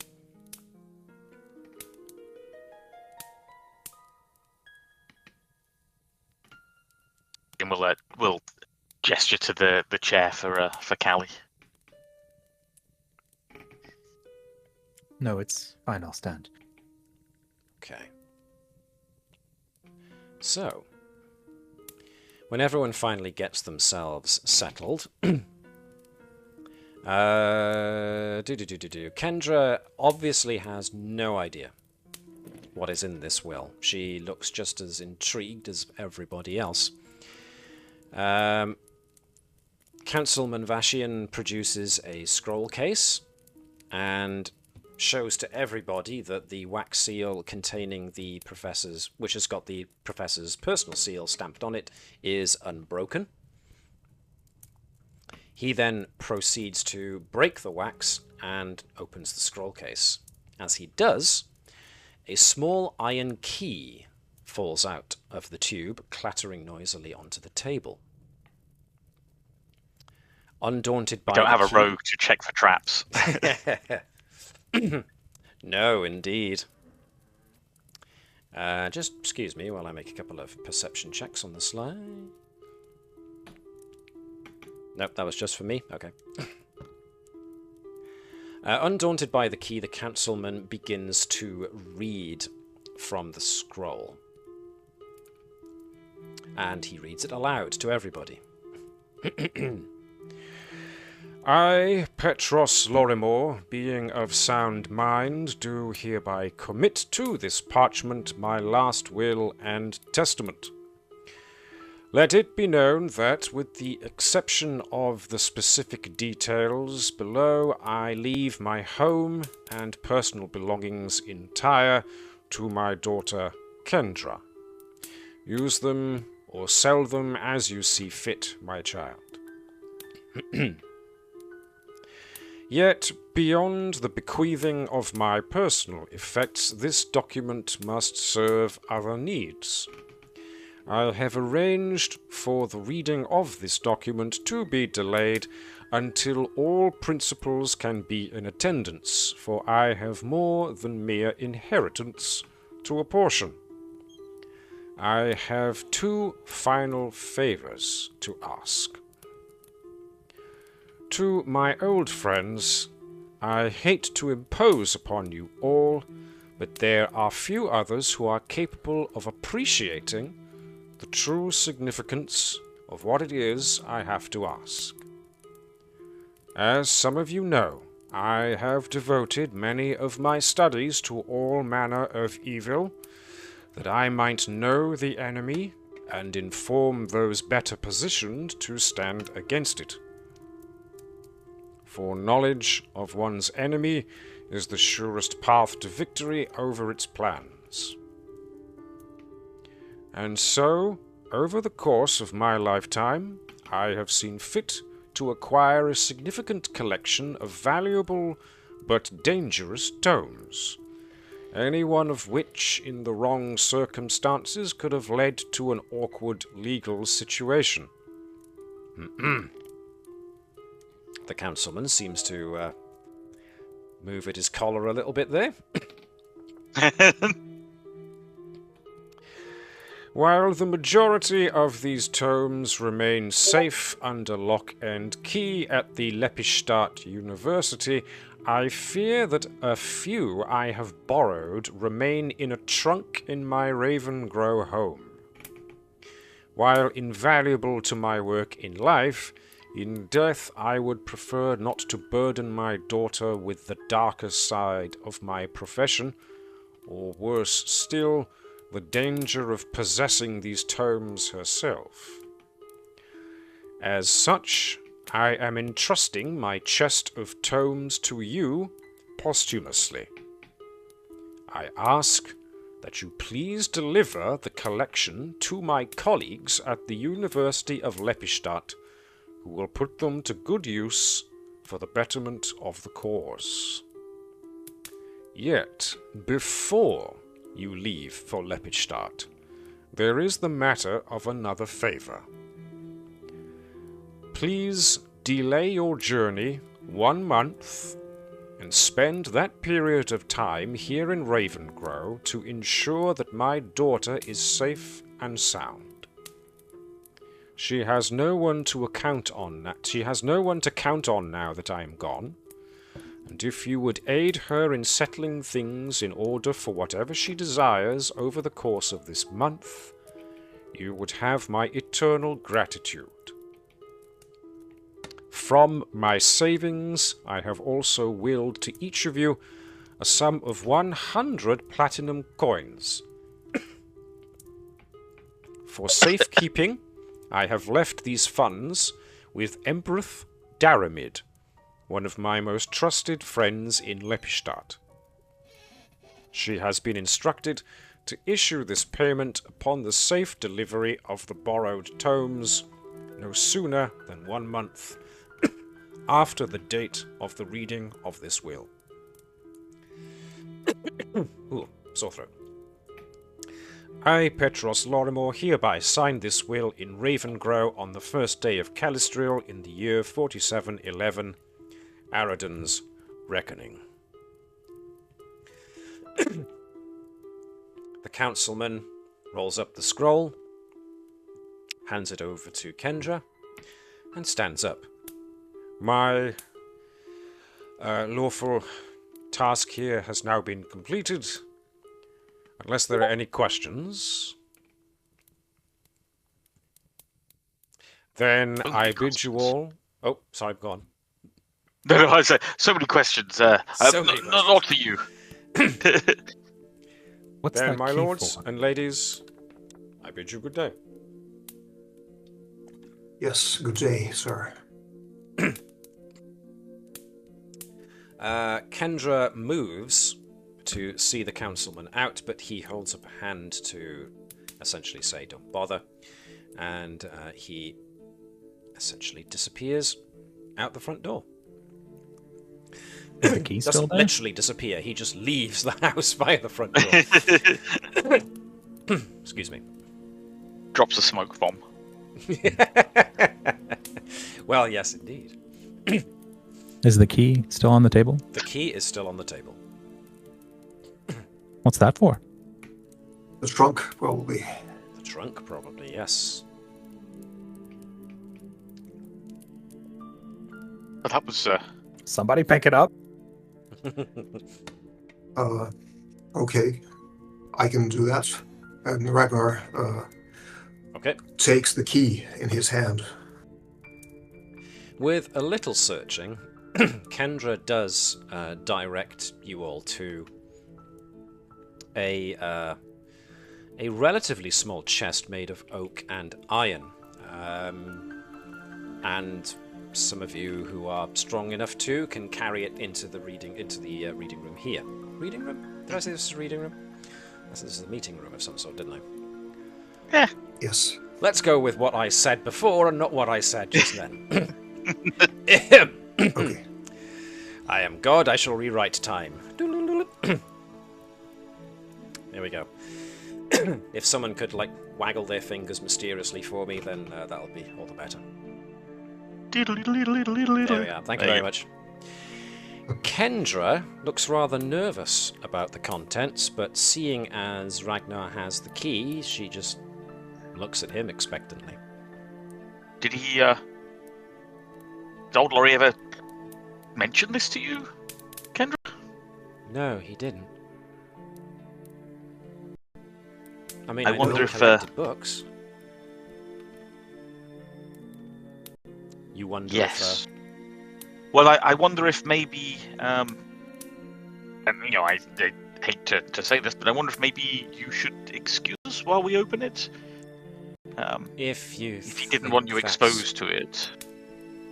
She looks at the others to see if you agree or not. Why should you, Kendra? This is your father's books. You can stay if you want to. What do the rest of you think? Is it safer if she doesn't stay, or should she at least have a look to see what's in there? I think it was clear in the letter that he didn't want his daughter to look upon his books. So I agree with Bastien. Okay, that's 2-1. What do Rell and Caelee think? Kylie's indifferent. 2, middle, and 1. So, Emilia, what does Rell think? Time for the What big hap- nerd to weigh in. Oh, shut up. Perhaps it might be I best meant Rell. to respect his wishes. Respect his wishes. Okay, so that's 3 non-committal and 1 against. So, she just looks around and goes on the majority vote and just excuses herself. She goes off to the kitchen. We'll share with you once we're sure it's fine. It's just you. It was She awkward. just calls from the kitchen. Thank you. Ragnar grumbles. The professor was always overprotective with Kendra. Always tried to keep her out of danger. And I think that's a commendable thing. And maybe what probably is his last request, we should honour for now. Again, not saying we won't share with her what we find in there, but at least this way, we can decide whether or not it's something that she should be seeing. Okay, she's a big girl, but as you decided, I can open this. Are you ready? Yes, by all means. Okay, if I die somehow or explode, then please take my sword to my parents. This is my final request. And Ragnar smiles again and tries to open the chest. Wait!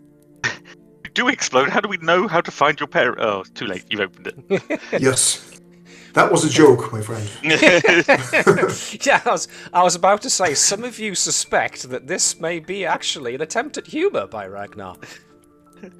Yes, sometimes I try to joke. Don't laugh at me. Well, what's in the trunk?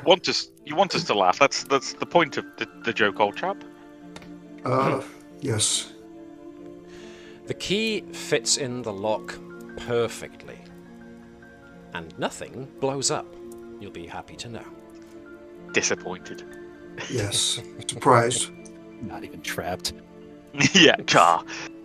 Well, you would hope that the professor would at least not trap that thing that made his daughter Yes. might open, but you never know. You can't be too careful, I suppose. We're including the will so he can kill us all in the same room. Yeah. Spoiler alert: he Elaborate, hated he hated us all, and this is his plot to kill us. Turns out he was an evil necromancer all along. Surprise, that was the end of the campaign. Thank you very much for Nah. playing. Good night. I hope Should you have listened to the enjoyed it. misogynist. Yep. Easiest mini I ever made. Anyway. No, moving back. So the key fits the lock perfectly, and if you open the chest, you find that there are several old tomes and one relatively new one. The newest one actually sits on the top of the pile and bears a phrase, "Read me now," scratched into the leather cover. Okay. Ragnar presents the paper to everyone to see. It really was just books. Ugh. I mean, fascinating. Yeah, but the note. The note. Yes. Sure. What's in the note? Well, hopefully you will be able to see this. I'm about to share something with you now. Give me just a moment.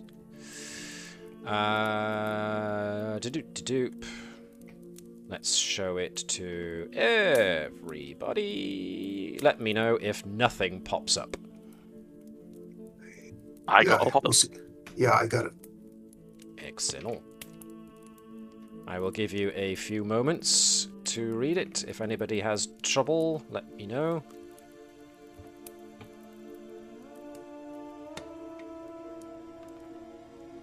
So obviously this is the Professor's journal, and it has many of his activities laid out, but the majority of the entries are relatively bland and account for day-to-day activities in Ravengro. But the Professor has circled several entries in the book with red ink, and these are the ones that you have in front of you now.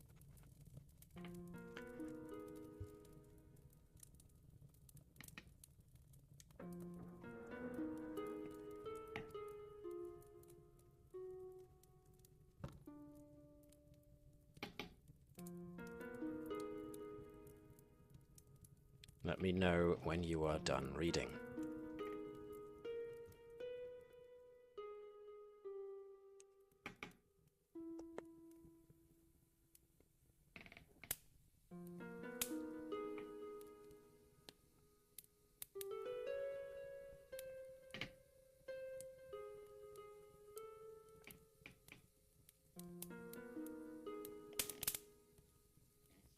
I'll read the handwriting. The word after it says time to investigate the something for the 1 month paragraph. What does that word say? It's like in the middle of the paragraph. In retrospect, I suppose all that makes sense. The story is Ruins? telling about the ruin. Oh, ruins. The Okay. ruins in town. Okay.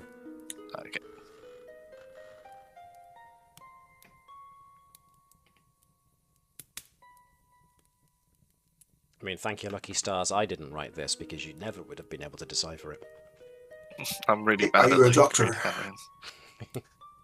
I am not. I just have very spidery handwriting.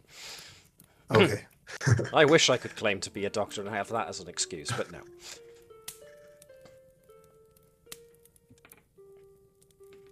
But I do watch a lot of medical dramas and know enough to go, that's not for me. You watch medical dramas and have bad handwriting. You're a doctor. Now All diagnose me. needed.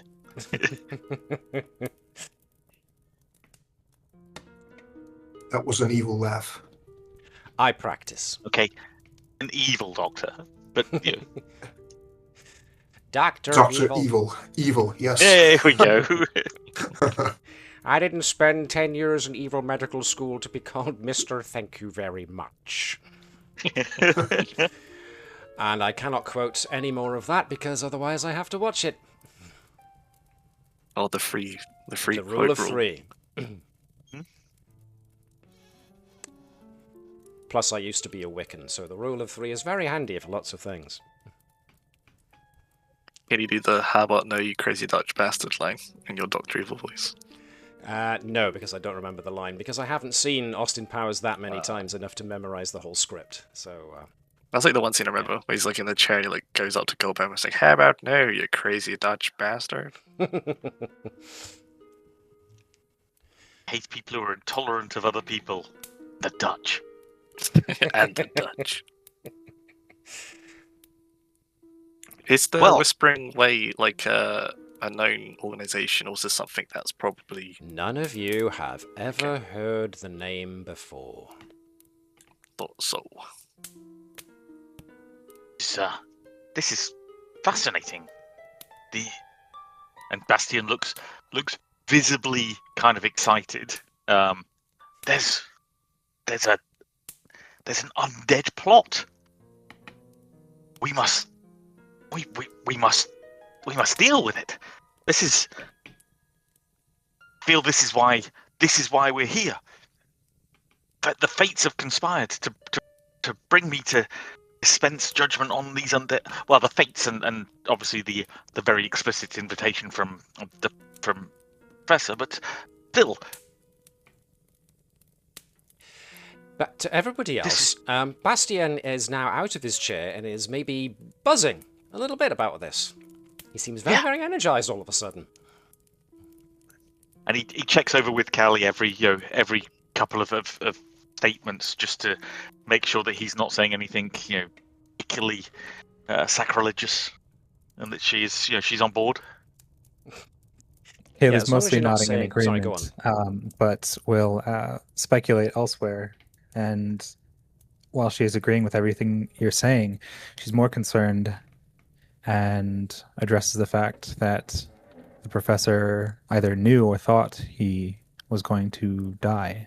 This is very much a read first, these are the important things, and this was only a day ago. Or a day ago 17. in comparison to his journal. 17 days ago. The interesting part of this is that the last note in his journal, which was 17 days ago, was the day of his death, apparently. Right, so he knew that's what Caelee's speculating on, is he knew that he was going to die, and addresses and just kind of says that to the party, like, how serious is this, and what do we need to do? Yes, this changes everything, basically. Or much, at least. I mean, it's possible he's had that, read me now since that first entry 10 years ago. That would be relevant if we didn't have red circled entries leading all the way up to the day of his death. Good point.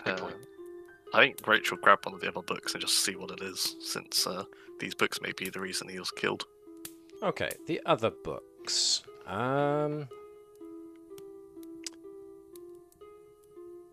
Some of these are potentially dangerous ones, but 3 of them have got notes tucked into them. These are the ones that suggest they should be delivered to Lepidstadt University. The notes all make a reference to a Montagny Crawl, who is apparently the Professor of Antiquities at Lepidstadt University. The 4th book of note, with a note in it, is called Manual of the Order of the Palatine Eye. And this one has a note indicating that it should be delivered to Embreth Daramid, who is a judge at the Lepidstadt Courthouse. The note does, however, state that delivery in this particular instance should be handled discreetly, and does include the address of Judge Daramid's home for you to deliver it there.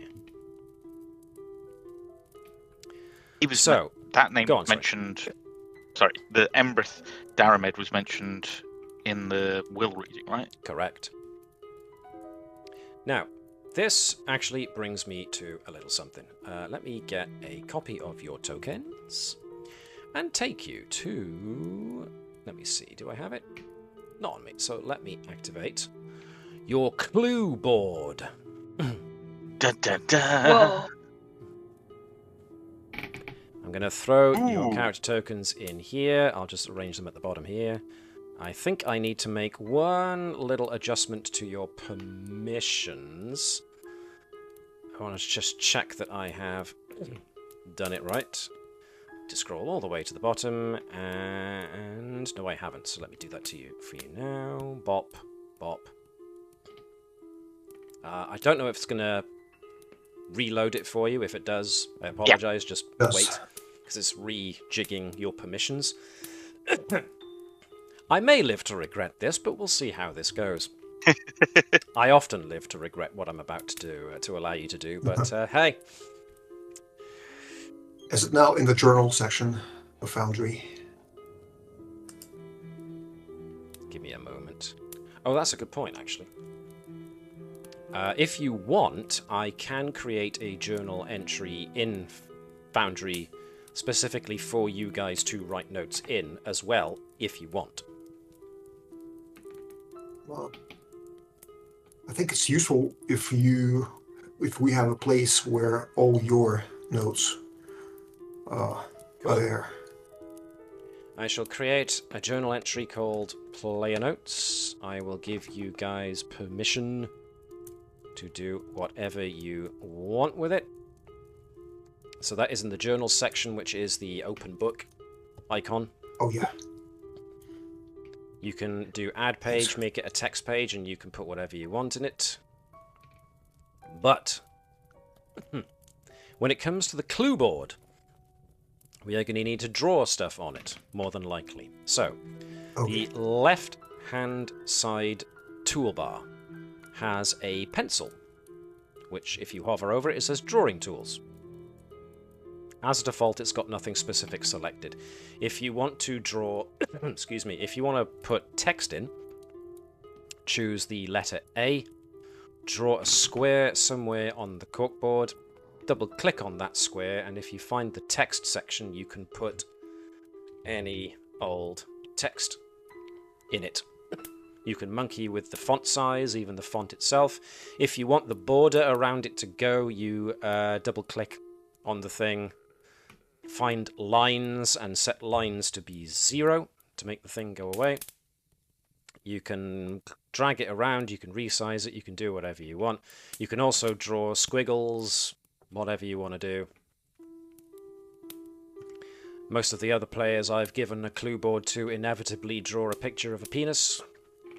So I leave that up to you, whether or not you want to join in on that hilarity, but you know. That letter that was on the top of the stack of books, do we still have access to that on Foundry? I can throw in an image on here for you to look at and resize if you wish. Let me do that anyway. I feel like there's probably lots of clues in that we can... let me get the image. I also want like a Polaroid of the DM on the board and just underneath says, "Don't believe his lies." I couldn't possibly give that one to you. I am looking for Lorrimor's journal.ping. Okay, let me find that. Okay, there's a few things there, like the name of the group and like I think it's at Harrowstone or something. Indeed. If it's a handout, is it like just automatically archived in the journal, or is it just something that we have to keep note of? Yes, that was my question. Don't as know, well. actually, is the God's honest truth. I've only really ever seen things from the Games Master's perspective. So, I only know what I can see. Right, there is the circled entries in the journal, if that's what you wanted. Okay. Thanks. You can resize that as you wish, if you want to make it bigger to be able to see easier, or smaller so that you can fit it in with other clues. Go right ahead. Whatever works for y'all. So, asking me about stuff you were, and apparently I've decided to talk like Yoda. Asking about the other books. Well, exactly. That's the that was the kind of image I was going for, actually. the Discord image. Yep. Pepe Sylvia. It was him all along. So, the other books, there is a book with a rich purple cover that has a brass scarab set with a single eye at its center on the cover. There is a jet black book called On Verified Madness. There is another text called Serving Your Hunger. And the final black book is one that's got the title The Umbral Leaves on it.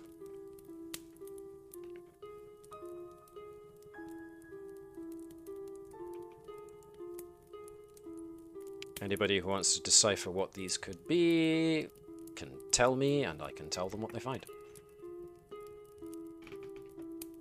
Is the book with the eye on it, is that the same as the manual of the Esoteric Order of the Yes, Palatine Eye? that's Is the that the one. same book? That's the one. So 4 total? Four in am I counting total, correctly? yes. Not counting the journal of the professor. And there's only instructions for specifically that book to be delivered? Apparently so. At least that one to Judge Daramid. The other 3 books are being requested to be sent back to Lepidstadt University.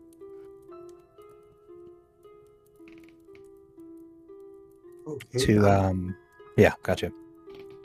Do those books feel like arcane books or maybe occult books? You would have to open them and have a look, Oh, can we? if you want to. Caelee flips open the Umbra leaves. Okay. Can I get you to give me a religion check, please? I'm not after anything really specific, I just want to see how well or how badly you do. That's... Whoa! Caelee! the name The Umbral Leaves rings immediate alarm bells. Because you're fairly certain that that's the same name as an unholy book of the Lord of Pain, Zon Kuthon. Well, Caelee's immediately startled and relays that knowledge to the rest of the room. This apparently is the common translation of the unholy book of Zon Kuthon. May Regathiel protect us with his wings, whispers Ragnar. So what's name Zon who? I don't know the deities. So what's the full name of it? Zon Zon Kuthon. Kuthon. Yeah, he's a nice fellow, you know, likes Likes leather. some, leather and piercing and stuff. He's a very trendy fella. Oh yeah. Just, you know, take protection. And what I mean by protection is a full suit of armor. Yes. Oh yes. Out of Seems watching. curiosity, that manual of the Esoteric Order of the Palatine Eye, Yes. would I know anything about that prior to opening it?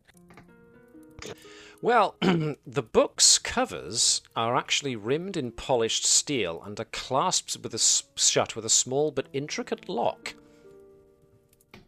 Oh. The keyhole of which appears to be for a key with a strange triangular shaft. And the key itself is nowhere to be found.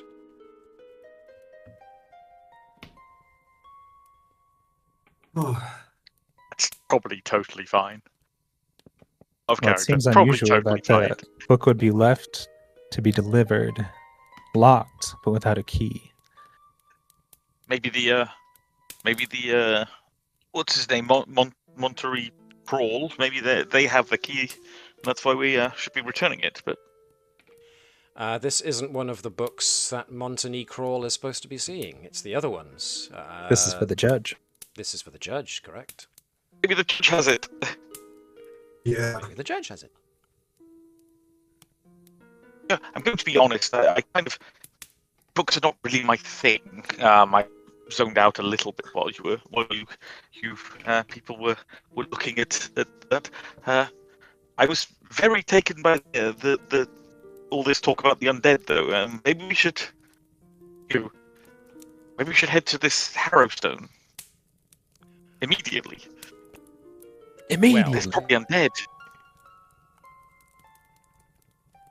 Caelee will note at that suggestion that the professor noted possible supplies in a false chamber in the, I want to say mausoleum. I assume it's the one that we were by since it was in the Wrestlands. Correct. That has supplies from Oh, for Esmond. In the false crypt, that's what it was. That's the one. Oh, Well done. oh, yes. I definitely remember reading that. Yes, of course. And while we're still discussing on what we're going to do about it, Caelee flips to the next book, the I already lost them, Unverified Madness. Unverified Madness. Mind you, Kaylee's doing this without any consideration for whether she should be reading them or not. Yes, love it. Great.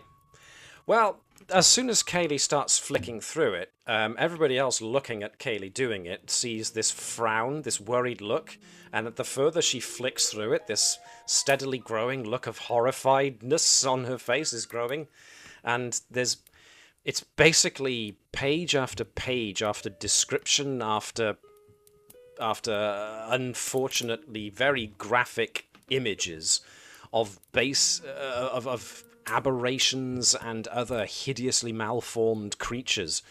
It seems that this book is, just from flicking through it, is some kind of treatise on aberrations and other entities, possibly with ties to places like the Dark Tapestry, the name given to the dark places between the stars and the night sky. So tentacles. Caelee, while reading and flipping through pages and getting more and more disgusted, just says, "Ew, gross." So the occult stuff, Quite possibly. probably. And hands the book to Ragnar. Make anything of this? Ragnar skeptically looks at the book and tries to understand anything from it. It is in Occultism? common, Okay. and does have notes in the margins as if somebody has been making notes, which is kind of worrying. But overall, yes, it looks like it's essentially a somebody's wildlife guide to things that man should not know. In respect to creatures that tend to either be horrifying on sight or drive people mad just from knowing about. So, yeah. Make your own decision as to how far through this book Ragnar goes. No, Ragnar closes the book and breathes heavily and says, "No, I don't like this book. I think it should be destroyed, but the professor thought that knowledge is power, and who am I to question his judgment? Let's honor his will, I suppose." And to the There's final only book, one Serving book. Your Hunger. Sorry, go on. To the final book, Serving Your Hunger. Serving Your Hunger. Well, religion check, please. Again. God.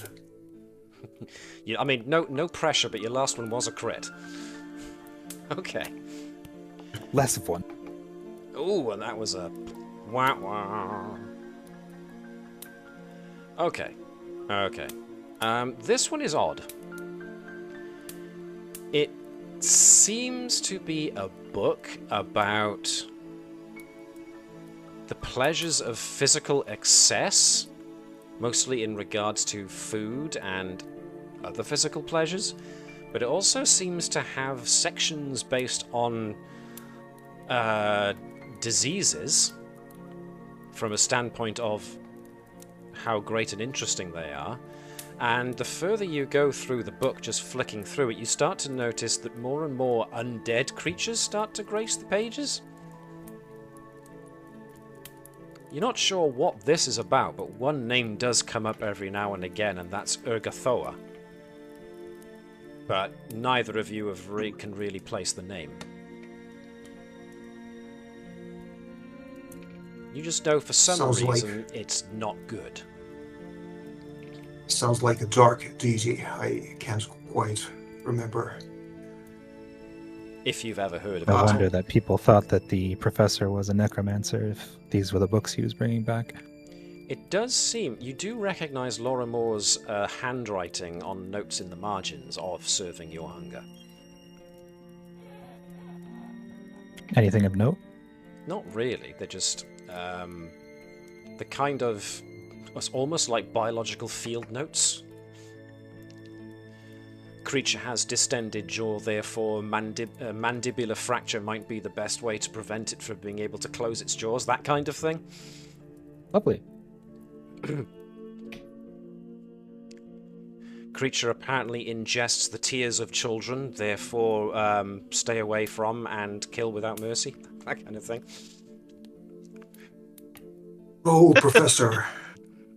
Make up your own, if you can make up your own kind of those kind of thoughts that seem to just drift through the pages, then yeah, you get the general idea. Yeah, he had to carry this burden. Such a resolve. Such a big heart. Or maybe he was just a little crazy. Couldn't have been. No. Perhaps we should What ask am I saying? Kendra's uncle about any of this. Well, what do Just other a people suggestion think? to the party. Emilia, as usual, you've been very quiet. What do you think? Yeah, sorry, I've just been writing stuff down as That's cool. we go through it. Any thoughts?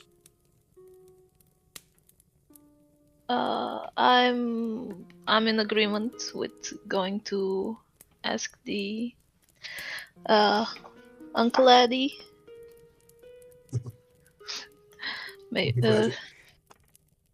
Okay.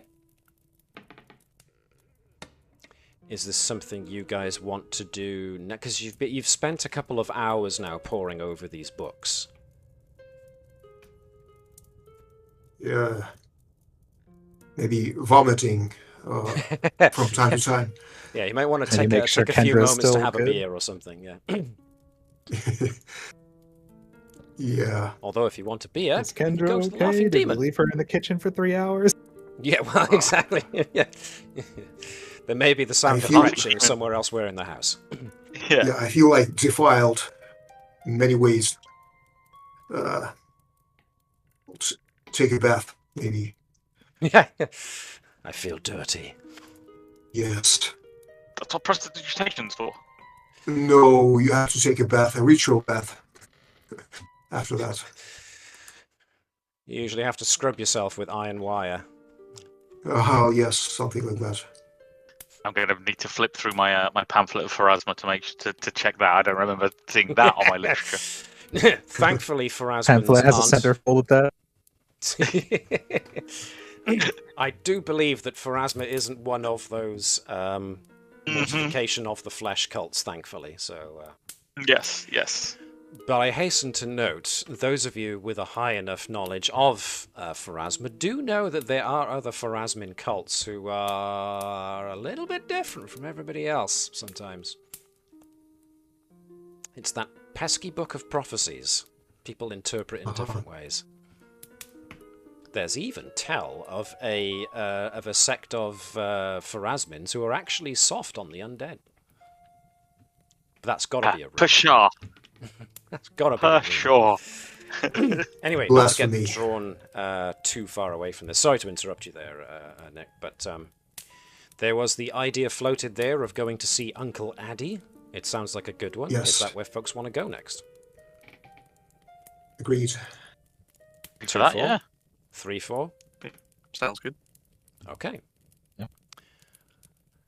And it helps that Before after we reading leave, all this stuff, you go into the Should pub. probably check on Kendra. Yeah, sure. Kendra is... Let me zap us quickly back to Lorrimor House. Sorry if I interrupted someone's note-taking there. Kendra has been busying herself, essentially washing the dishes and putting things away for whatever was used during just before the funeral. So it was more like brunch more than anything else, but a hearty one, thanks to Ragnar. So she's happy to just be pottering around the house while you guys go and talk about whatever with whomever. She doesn't look like she looks like she's curious, so she keeps casting a side eye in the direction of the crate, the box with the books, but she's not asking about them. So she's just keeping to herself for the moment. Okay. So, if we're going to the Laughing Demon, then let's go to the Laughing Demon. Think so, right? Let's see. Grab all your tokens and move you to... Right, not got everybody. Some have vanished. Where is everyone? There we go. So, Ragnar and Bastien were under Roach for whatever reason. They've grown to be buds already. That's nice to know. Yes, we're very close. Not that close, I hope. All right. Holding hands and skipping through the rain. Yeah, Actually, before melee I characters get... together.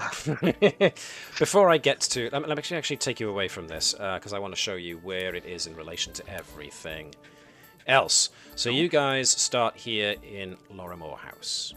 This is Ravengro. So, you may have to ask for directions, and most folks aren't all that eager to talk to you, but you can get... By the time you get to what's essentially the town square, which is this area here with a gazebo in the middle, you get... Gazebo? A gazebo, oh yes. It'd be weird. Oh yeah, I roll initiative right away. So you do know that joke. Okay, great. It's time to roll in. Yes, damn it, you took the joke away from me, so yeah, there we go. I had it loaded and ready to go, but there we are. Can't give it. I'm sorry. That's quite alright. I'll just have to hurt you some other way. I jest. You can get directions from at least a young lad who seems to be busying himself with putting up a note on a board which is attached to a post just in front of the gazebo. There's a number of different pamphlets and notes attached to this board, a lot of which are things like advertisements for farmhands or whatnot, little odd jobs. There's an announcement of a cook-off that's still due for about a week's time, but a notice that if there's going to be bad weather, it'll more than likely move into the town hall, that kind of thing. So this young chap looks to be a teenager. If either anyone of you guys stops him, and I'll put your party token by here to represent where you are in relation to everything else, he just says, "Oh yeah, my da, he runs the Laughing Demon, it's over there," and he points to, if I can just get the right tool selected, ding, the Laughing Demon. Thank you, lad. No problem. So, you can move off in that direction, towards the Laughing Demon. And off we go, back to the pub.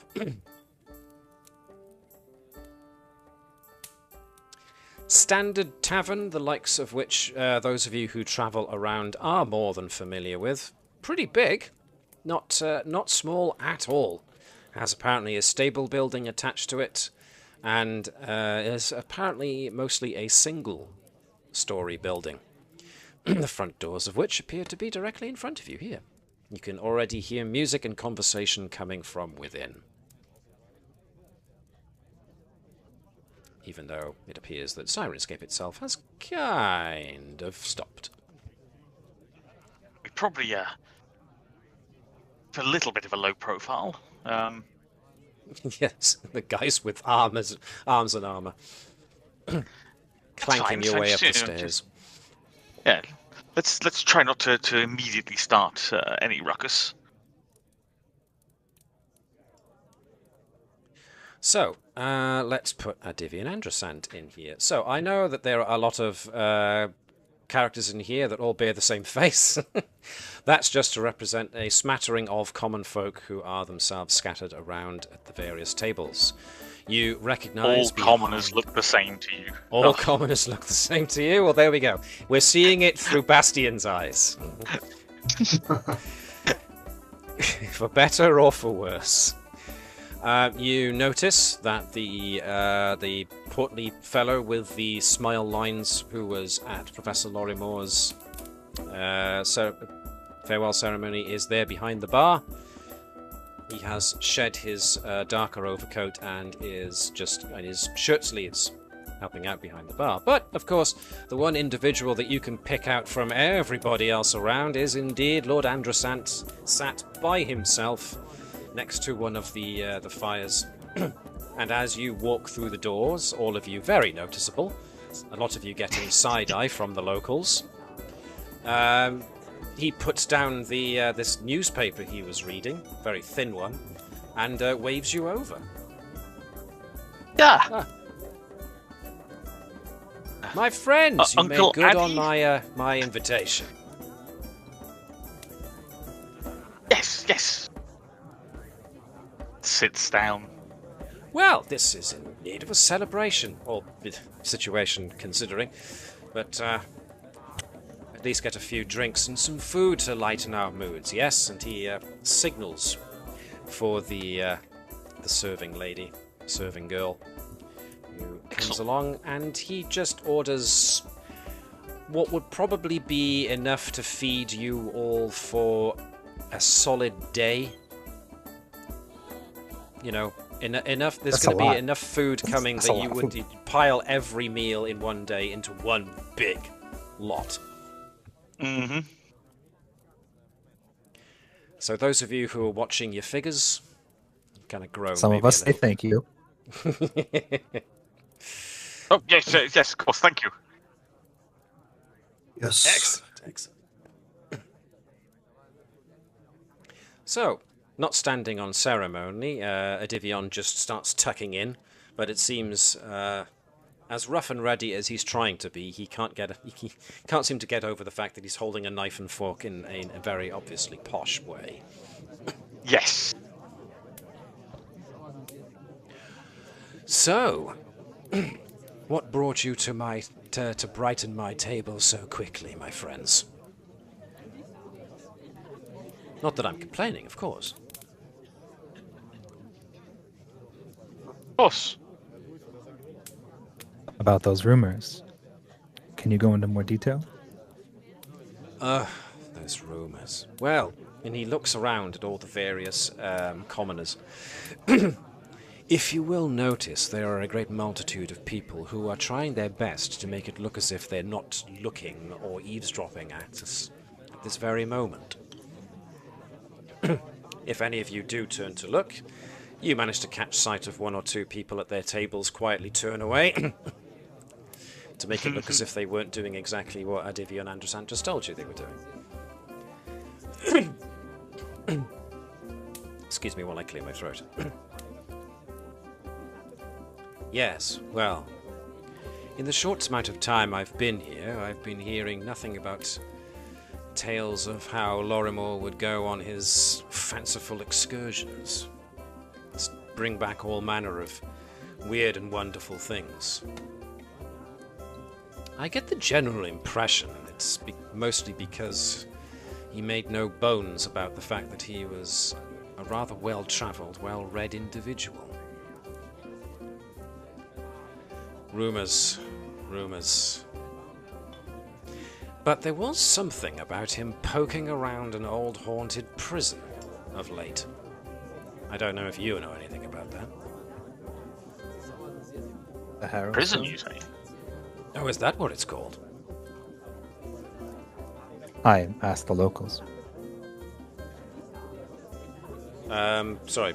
Was that you did ask the locals, or you are asking the locals? I did ask the locals, is what I would tell him. Right, okay. I see. Not that I did actually ask the locals, but Right, for his gotcha. purposes of knowing, yeah. I needed the clarification because it was a case of, did I forget something? Thanks for that. Excuse me while I drink water.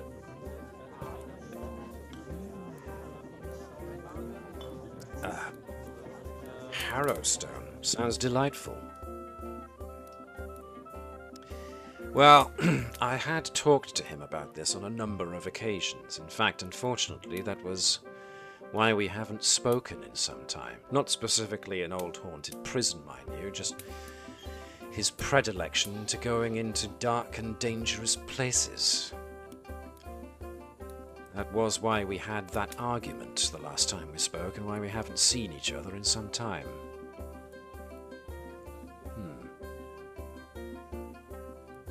Adivion seems somewhat lost in memory at this point.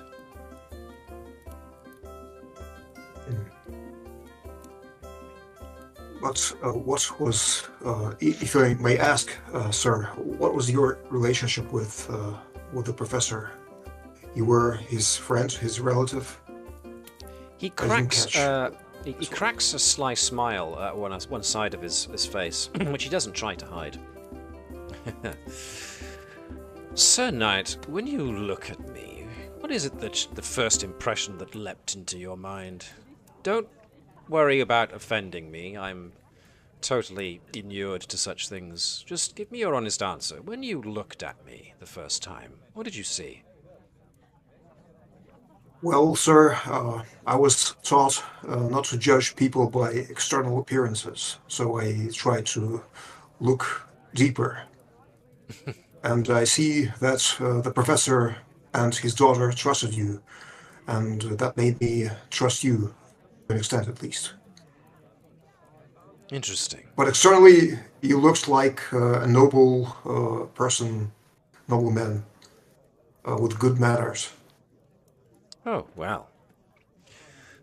Actually, you were also a brave person, I should say, ready to defend those who were mistreated and offended. One tries. In any case, I can probably imagine that when pretty much all of you looked at me, what you saw was somebody with money, and formed an opinion thereupon. Don't worry if you did. I'm totally used to it.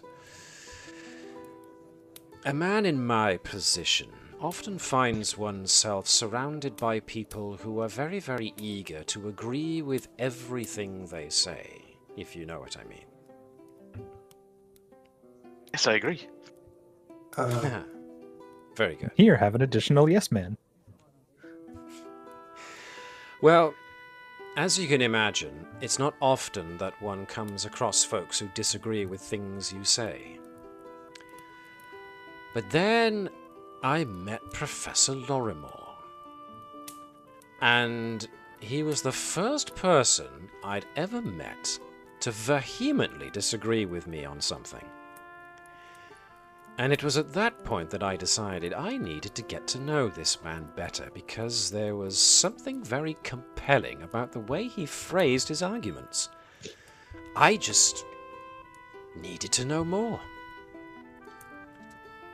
Now, Petros and I disagreed about a great many things, politics mostly. But I never thought ill of him for it. I recognized that interesting, sharp intelligence of his. It was almost addictive, if you know what I mean. I couldn't get enough of it. So yes, now I trust you even more. Go on. I trust you even more now, sir, because you speak the truth about the professor. And also, I invite you to visit Lastwall. In our places, we put little faith in money. A lot more faith in swords and nobility of spirit. Well, at least I may have had one of those criteria filled. I think we can all attest to my martial prowess. In any case, I visited Professor Lorrimor a lot because I enjoyed having discussions with him, arguments, intellectual battles. I've never enjoyed disagreeing with someone so much in my entire life. And that's how Kendra knew me, obviously, as the argumentative uncle that would visit every now and again. I did enjoy those times. Unfortunately, as time grew on, I began to get a little more concerned. Not only was he starting to delve into dangerous places and dangerous knowledge, I was starting to become concerned that some of these bits of dangerous knowledge he was accruing might attract the wrong kind of attention. The kind of attention that usually doesn't quail about striking at your friends and loved ones when they can't find you. Indeed, ultimately, that was the argument that Professor Lorrimor and I had, the one that ultimately severed our relationship. I thought he was being a little too cavalier when it came to Kendra's safety. Petros didn't always take her with him on these dangerous journeys of his, and for that I am grateful, but at the same time he left her behind an awful lot.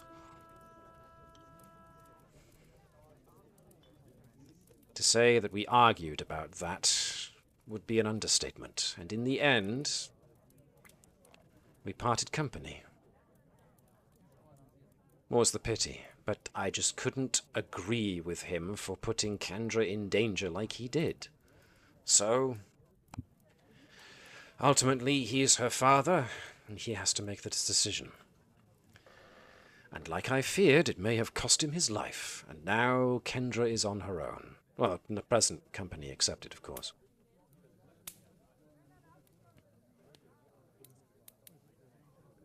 I don't know what all of you think about this.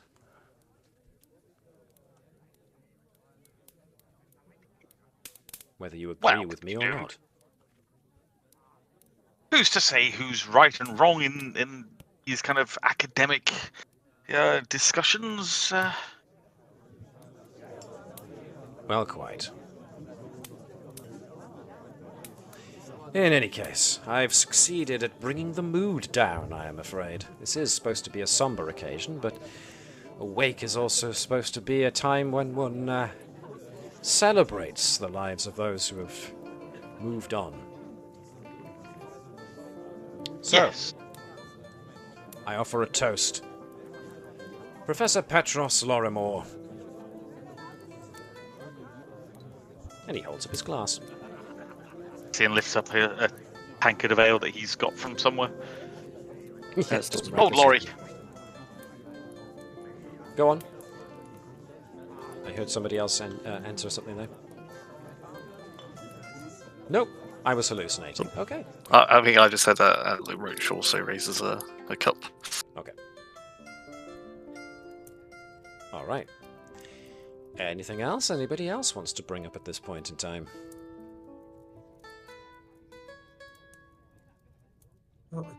Not yet. Not yet. Okay. So, how long do you think you guys spend at the Laughing Demon?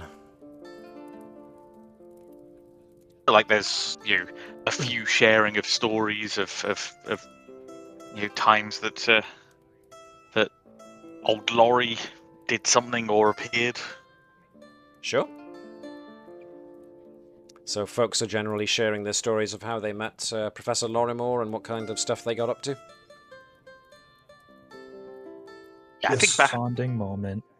Yeah, I think Bastien is taking his cues from others, especially when it comes to what information we're looking to gather.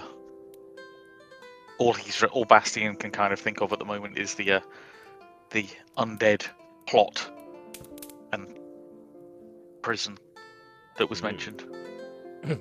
Well, I don't mean to completely guide the conversation here, but he is mentioning these bad things that he was warning the professor and always disagreeing with the professor on that endanger Kendra. So obviously he kind of has some inkling as to what level of dangers that those are, or what more details on why he thinks that's so dangerous. So if we want to maybe prod him on that kind of stuff without giving away too much. Okay.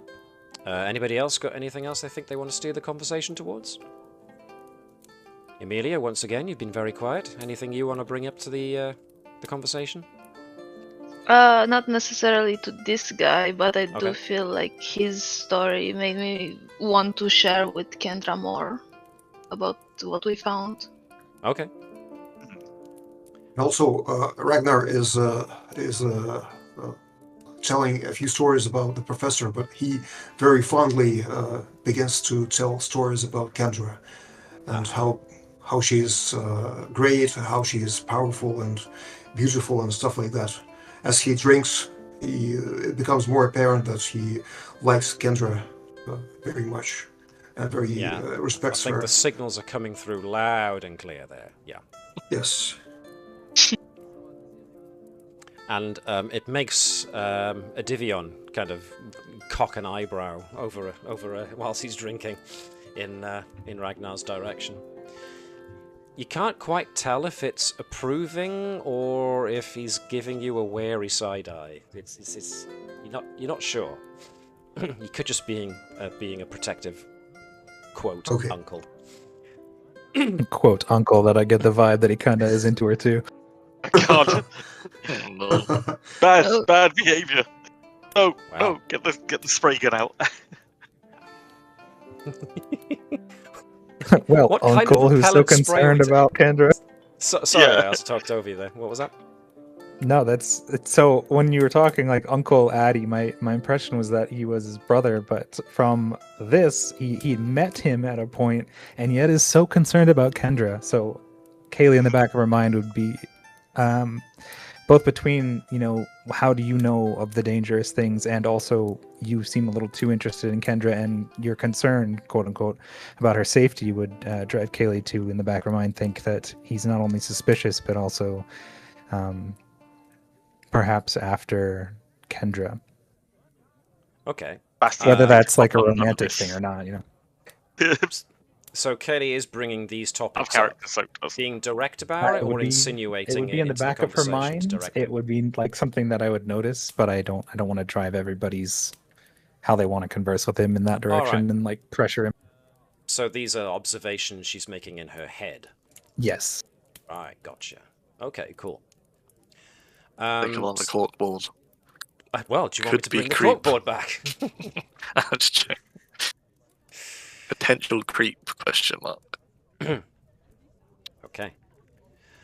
So is there anything that you want to direct the conversation at with regards to this guy, or do we want to retire back to Lorrimor House?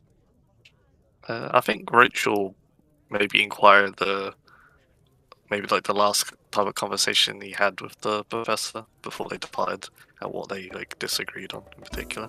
Okay. Everybody good with that? Yeah. Okay, groovy. I believe it was the study of cults.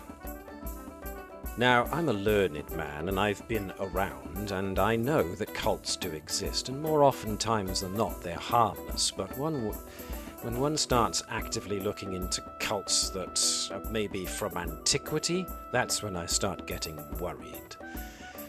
I've been around enough soirees of rich people who are bored and are looking for something to fulfill their time with to know that these kinds of people are often the ones who start to fall prey to such notions as cults. And I also know that some of those types can be very protective, if not vindictive, about such things, so I cautioned Petros about inquiring too far into such things. Because people like that get very defensive when you start poking around their old ruins. And if they can't find you when they find you've taken something from their supposed holy sites or some such, then they tend to go looking for people who know you. That was my main concern. I wonder. But then, the locals are saying that Petros' death was an accident. The locals Don't are saying that? Well, before you arrived, I started overhearing some of the conversation, naturally, since he's just been buried. Something about the old prison poking around, and something fell on him or some such. I couldn't quite tell whether or not folks believed it, if it was ghosts that did it, or if it was something of the building fell on him or some such. So who were the ones that retrieved his body then, if he died in the prison? Not sure. You'd have to ask around about that. If not, ask Miss Kendra herself. Could you please tell us more about the prison? What's the place? Where is it located? The prison? I'm afraid I have no knowledge of such thing, dear sir. You just told me it was Harrow Guard? Harrow Shield? Harrowsphere? What Harrow was it? Shield? Harrowstone. Oh, yeah, Harrowstone. Harrowstone. Can I do that like Harrowstone, perception of thing course. to see if he's trying to like conceal what he's saying? Sure, perception check for sense motive. Okie doke. Is this under skills or is that the basic action thing? Is it in the Oh, base? so it'll action be matter? under That's a very good attributes point. too. Yes, it is. Sense motive, right there. There you go.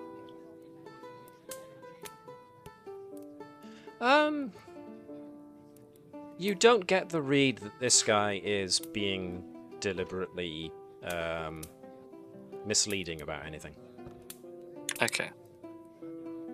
I guess we're mainly like testing to see how much he actually knows before like saying what we know.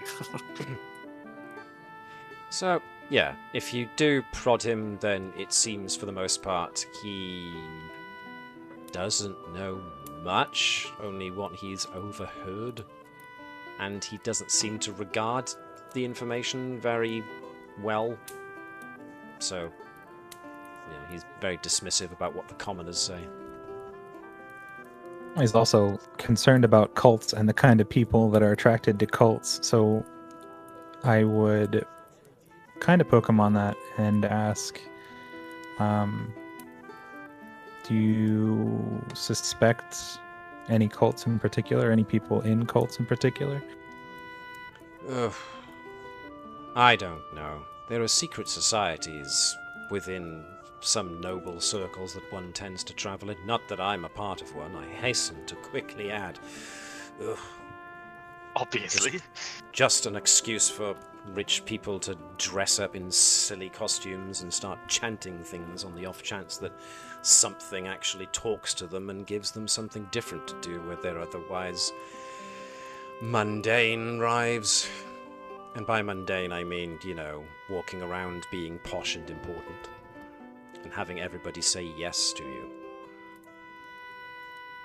Do you know exactly what put the professor on this trail, like before investigating the prison? I don't, although I always got the impression that it was mostly his duties in Lastwall or there around that tended to keep him concentrating on such things. I mean, I get it.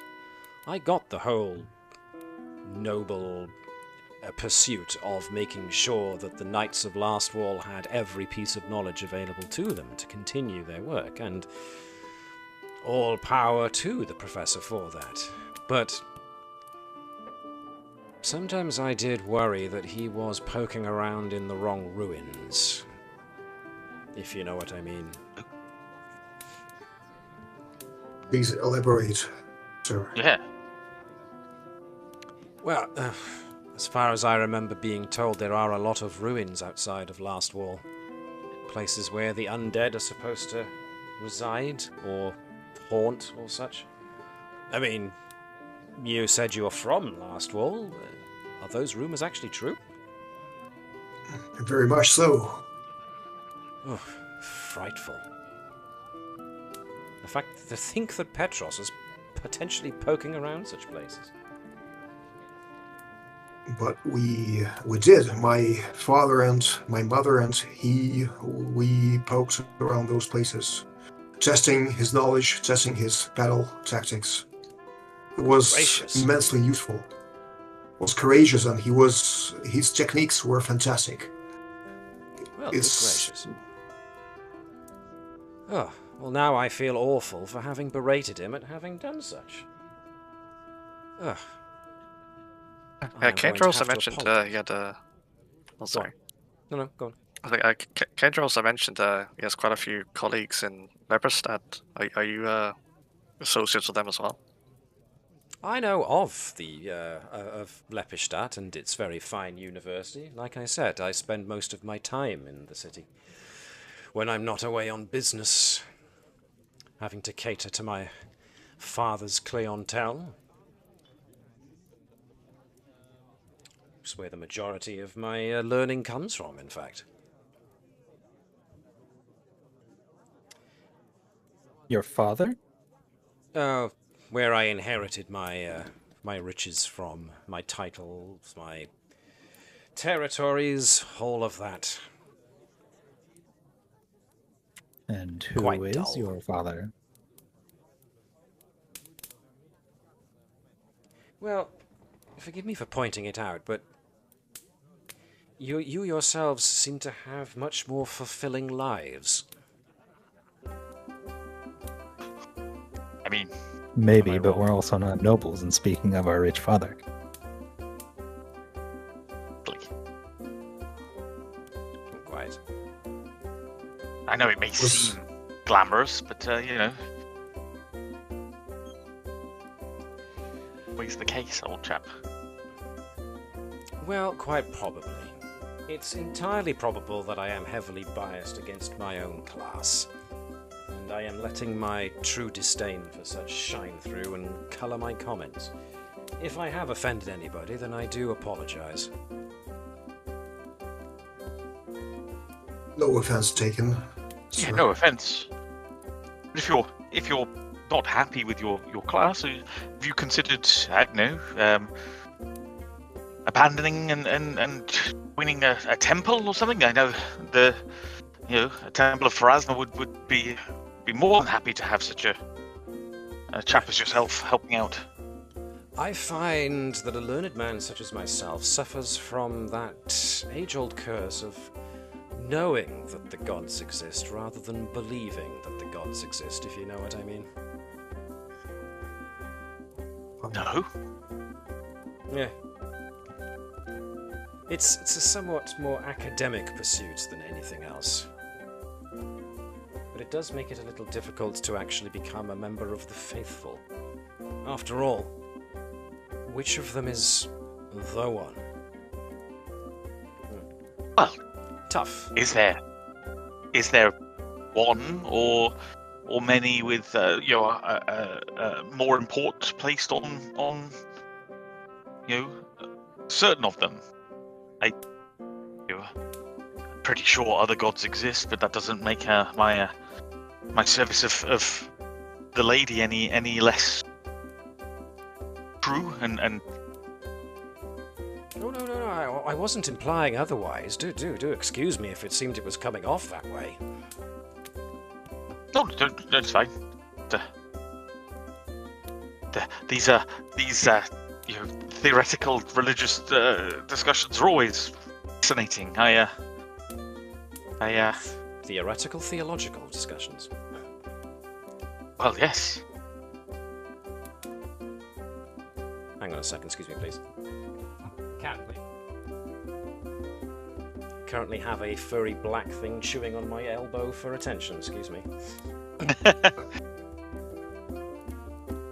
Mate, why does a faction need teeth and claws? Anyways, is there anything else you want to get out of Adivian Androsant?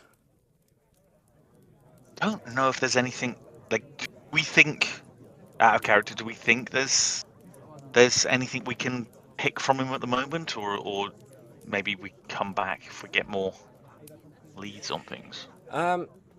Yeah, he's an academic, it seems. He doesn't know the direct details behind anything to do with Lorrimor's death or anything like that, it seems. Yeah. He doesn't put much stock in the rumours. He hasn't been here long enough to pick up more rumours. You get the general impression that what you can actually learn about anything to do with whatever Lorrimor left you is rather scant. Yeah, I mean, I was just testing water to see if he knew about the books, but it seems like he doesn't know much about the cults or what the professor's up to, so with the cults, I don't think he'll be much help. He seems like Unless he's a almost part of them. exclusively interested in Kendra. So I don't know. Maybe he's just not as interesting as I thought he would be. Okay. I guess that. I mean, I guess there's a possibility that he might know more, but I think it would take us, to have specific questions or like disclose some specific information that we've found out, kind of bring him along on that. And I don't know that we either trust him enough at this point, or that we know what to prompt him on. Yeah, I mean, I think it's probably smart to like keep what we know to ourselves. Yeah. As much as we can, because Yeah. obviously he put us in that will for a reason, because it was sensitive knowledge, and I feel like us telling everyone we encounter is probably not a good idea. Yeah, absolutely. And he will be here for 3 days, so we do have some time. Yeah, There is that. Yeah. And may Ragnar ask one final question Sure. Okay. Sir, is there any advice or any maybe information you'd like to share with us? Mostly advice, I think, because we're new here and you seem to be knowledgeable of the place and of the professor and with Kendra here. Maybe you feel like sharing something with us. Maybe just a piece of advice for us for the next couple of days. Piece of advice? Yes. If it pleases you. Knowledge is always better than blind ignorance. Seek it out when you can. You sound like my tutors. They Yes, we sound can like certainly very meditate clever, on this. learned men. Sorry, Nick, I talked over you there. What did Ragnar say? Yes, we'll meditate upon this wise, how do you say, expression. But do you have any specific advice for us as a group? Make sure you look after Kendra. Oh yes, that we shall. I assure you. Oh, just you. one thing I was going to ask. The gentleman you punched earlier. Yeah. Do you know who that is? No idea. He was a loudmouth braggart who needed to have his mouth shut. Unfortunately, Okay. it turns out I was not the one to do it. Well, it was a bold effort. I just wondered if you knew him. Maybe we should chat to Never him, seen see him what before. see if he knows. Okay. Okay. Well, unfortunately, we have run out of time. Oh. This has been a very big talky episode, which is great. I like that you talked the guys down rather than actually engaged in fisticuffs or whatever with a bunch of commoners, so that was cool. But there's a lot more to this than it seems, and whether or not you take Lord Androsant's advice to heart is entirely up to you. But for the moment, I'm afraid that's all we have time for. So, Amazing. we will have to continue this next time. So, let me just check that everybody is available next week, same time for the 14th. Yes. Yes. Yes. Yep. Fine, fair, and great. In which case, I would like to say, first of all, thanks to anybody who popped along and had a look at what we were doing. We hope you enjoyed it. It was mostly talky, but these are very colourful characters, and I think we quite enjoy seeing more of them. In that regard... There'll be smiting and smooting to be had later, for sure. Indeed. Smooted. Smooting. Smiting? Smating? I don't know. We'll find a vowel. In either case, join us next week for more of the investigation into what actually happened to Petros Lorrimor and what might be going on with this Whispering Way. In either time, I am MJ the GM, these are my fabulous players, and we will see you same time, same place next week.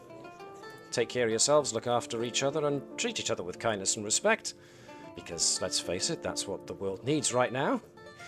And we'll see you on the other side. Toodaloo, folks.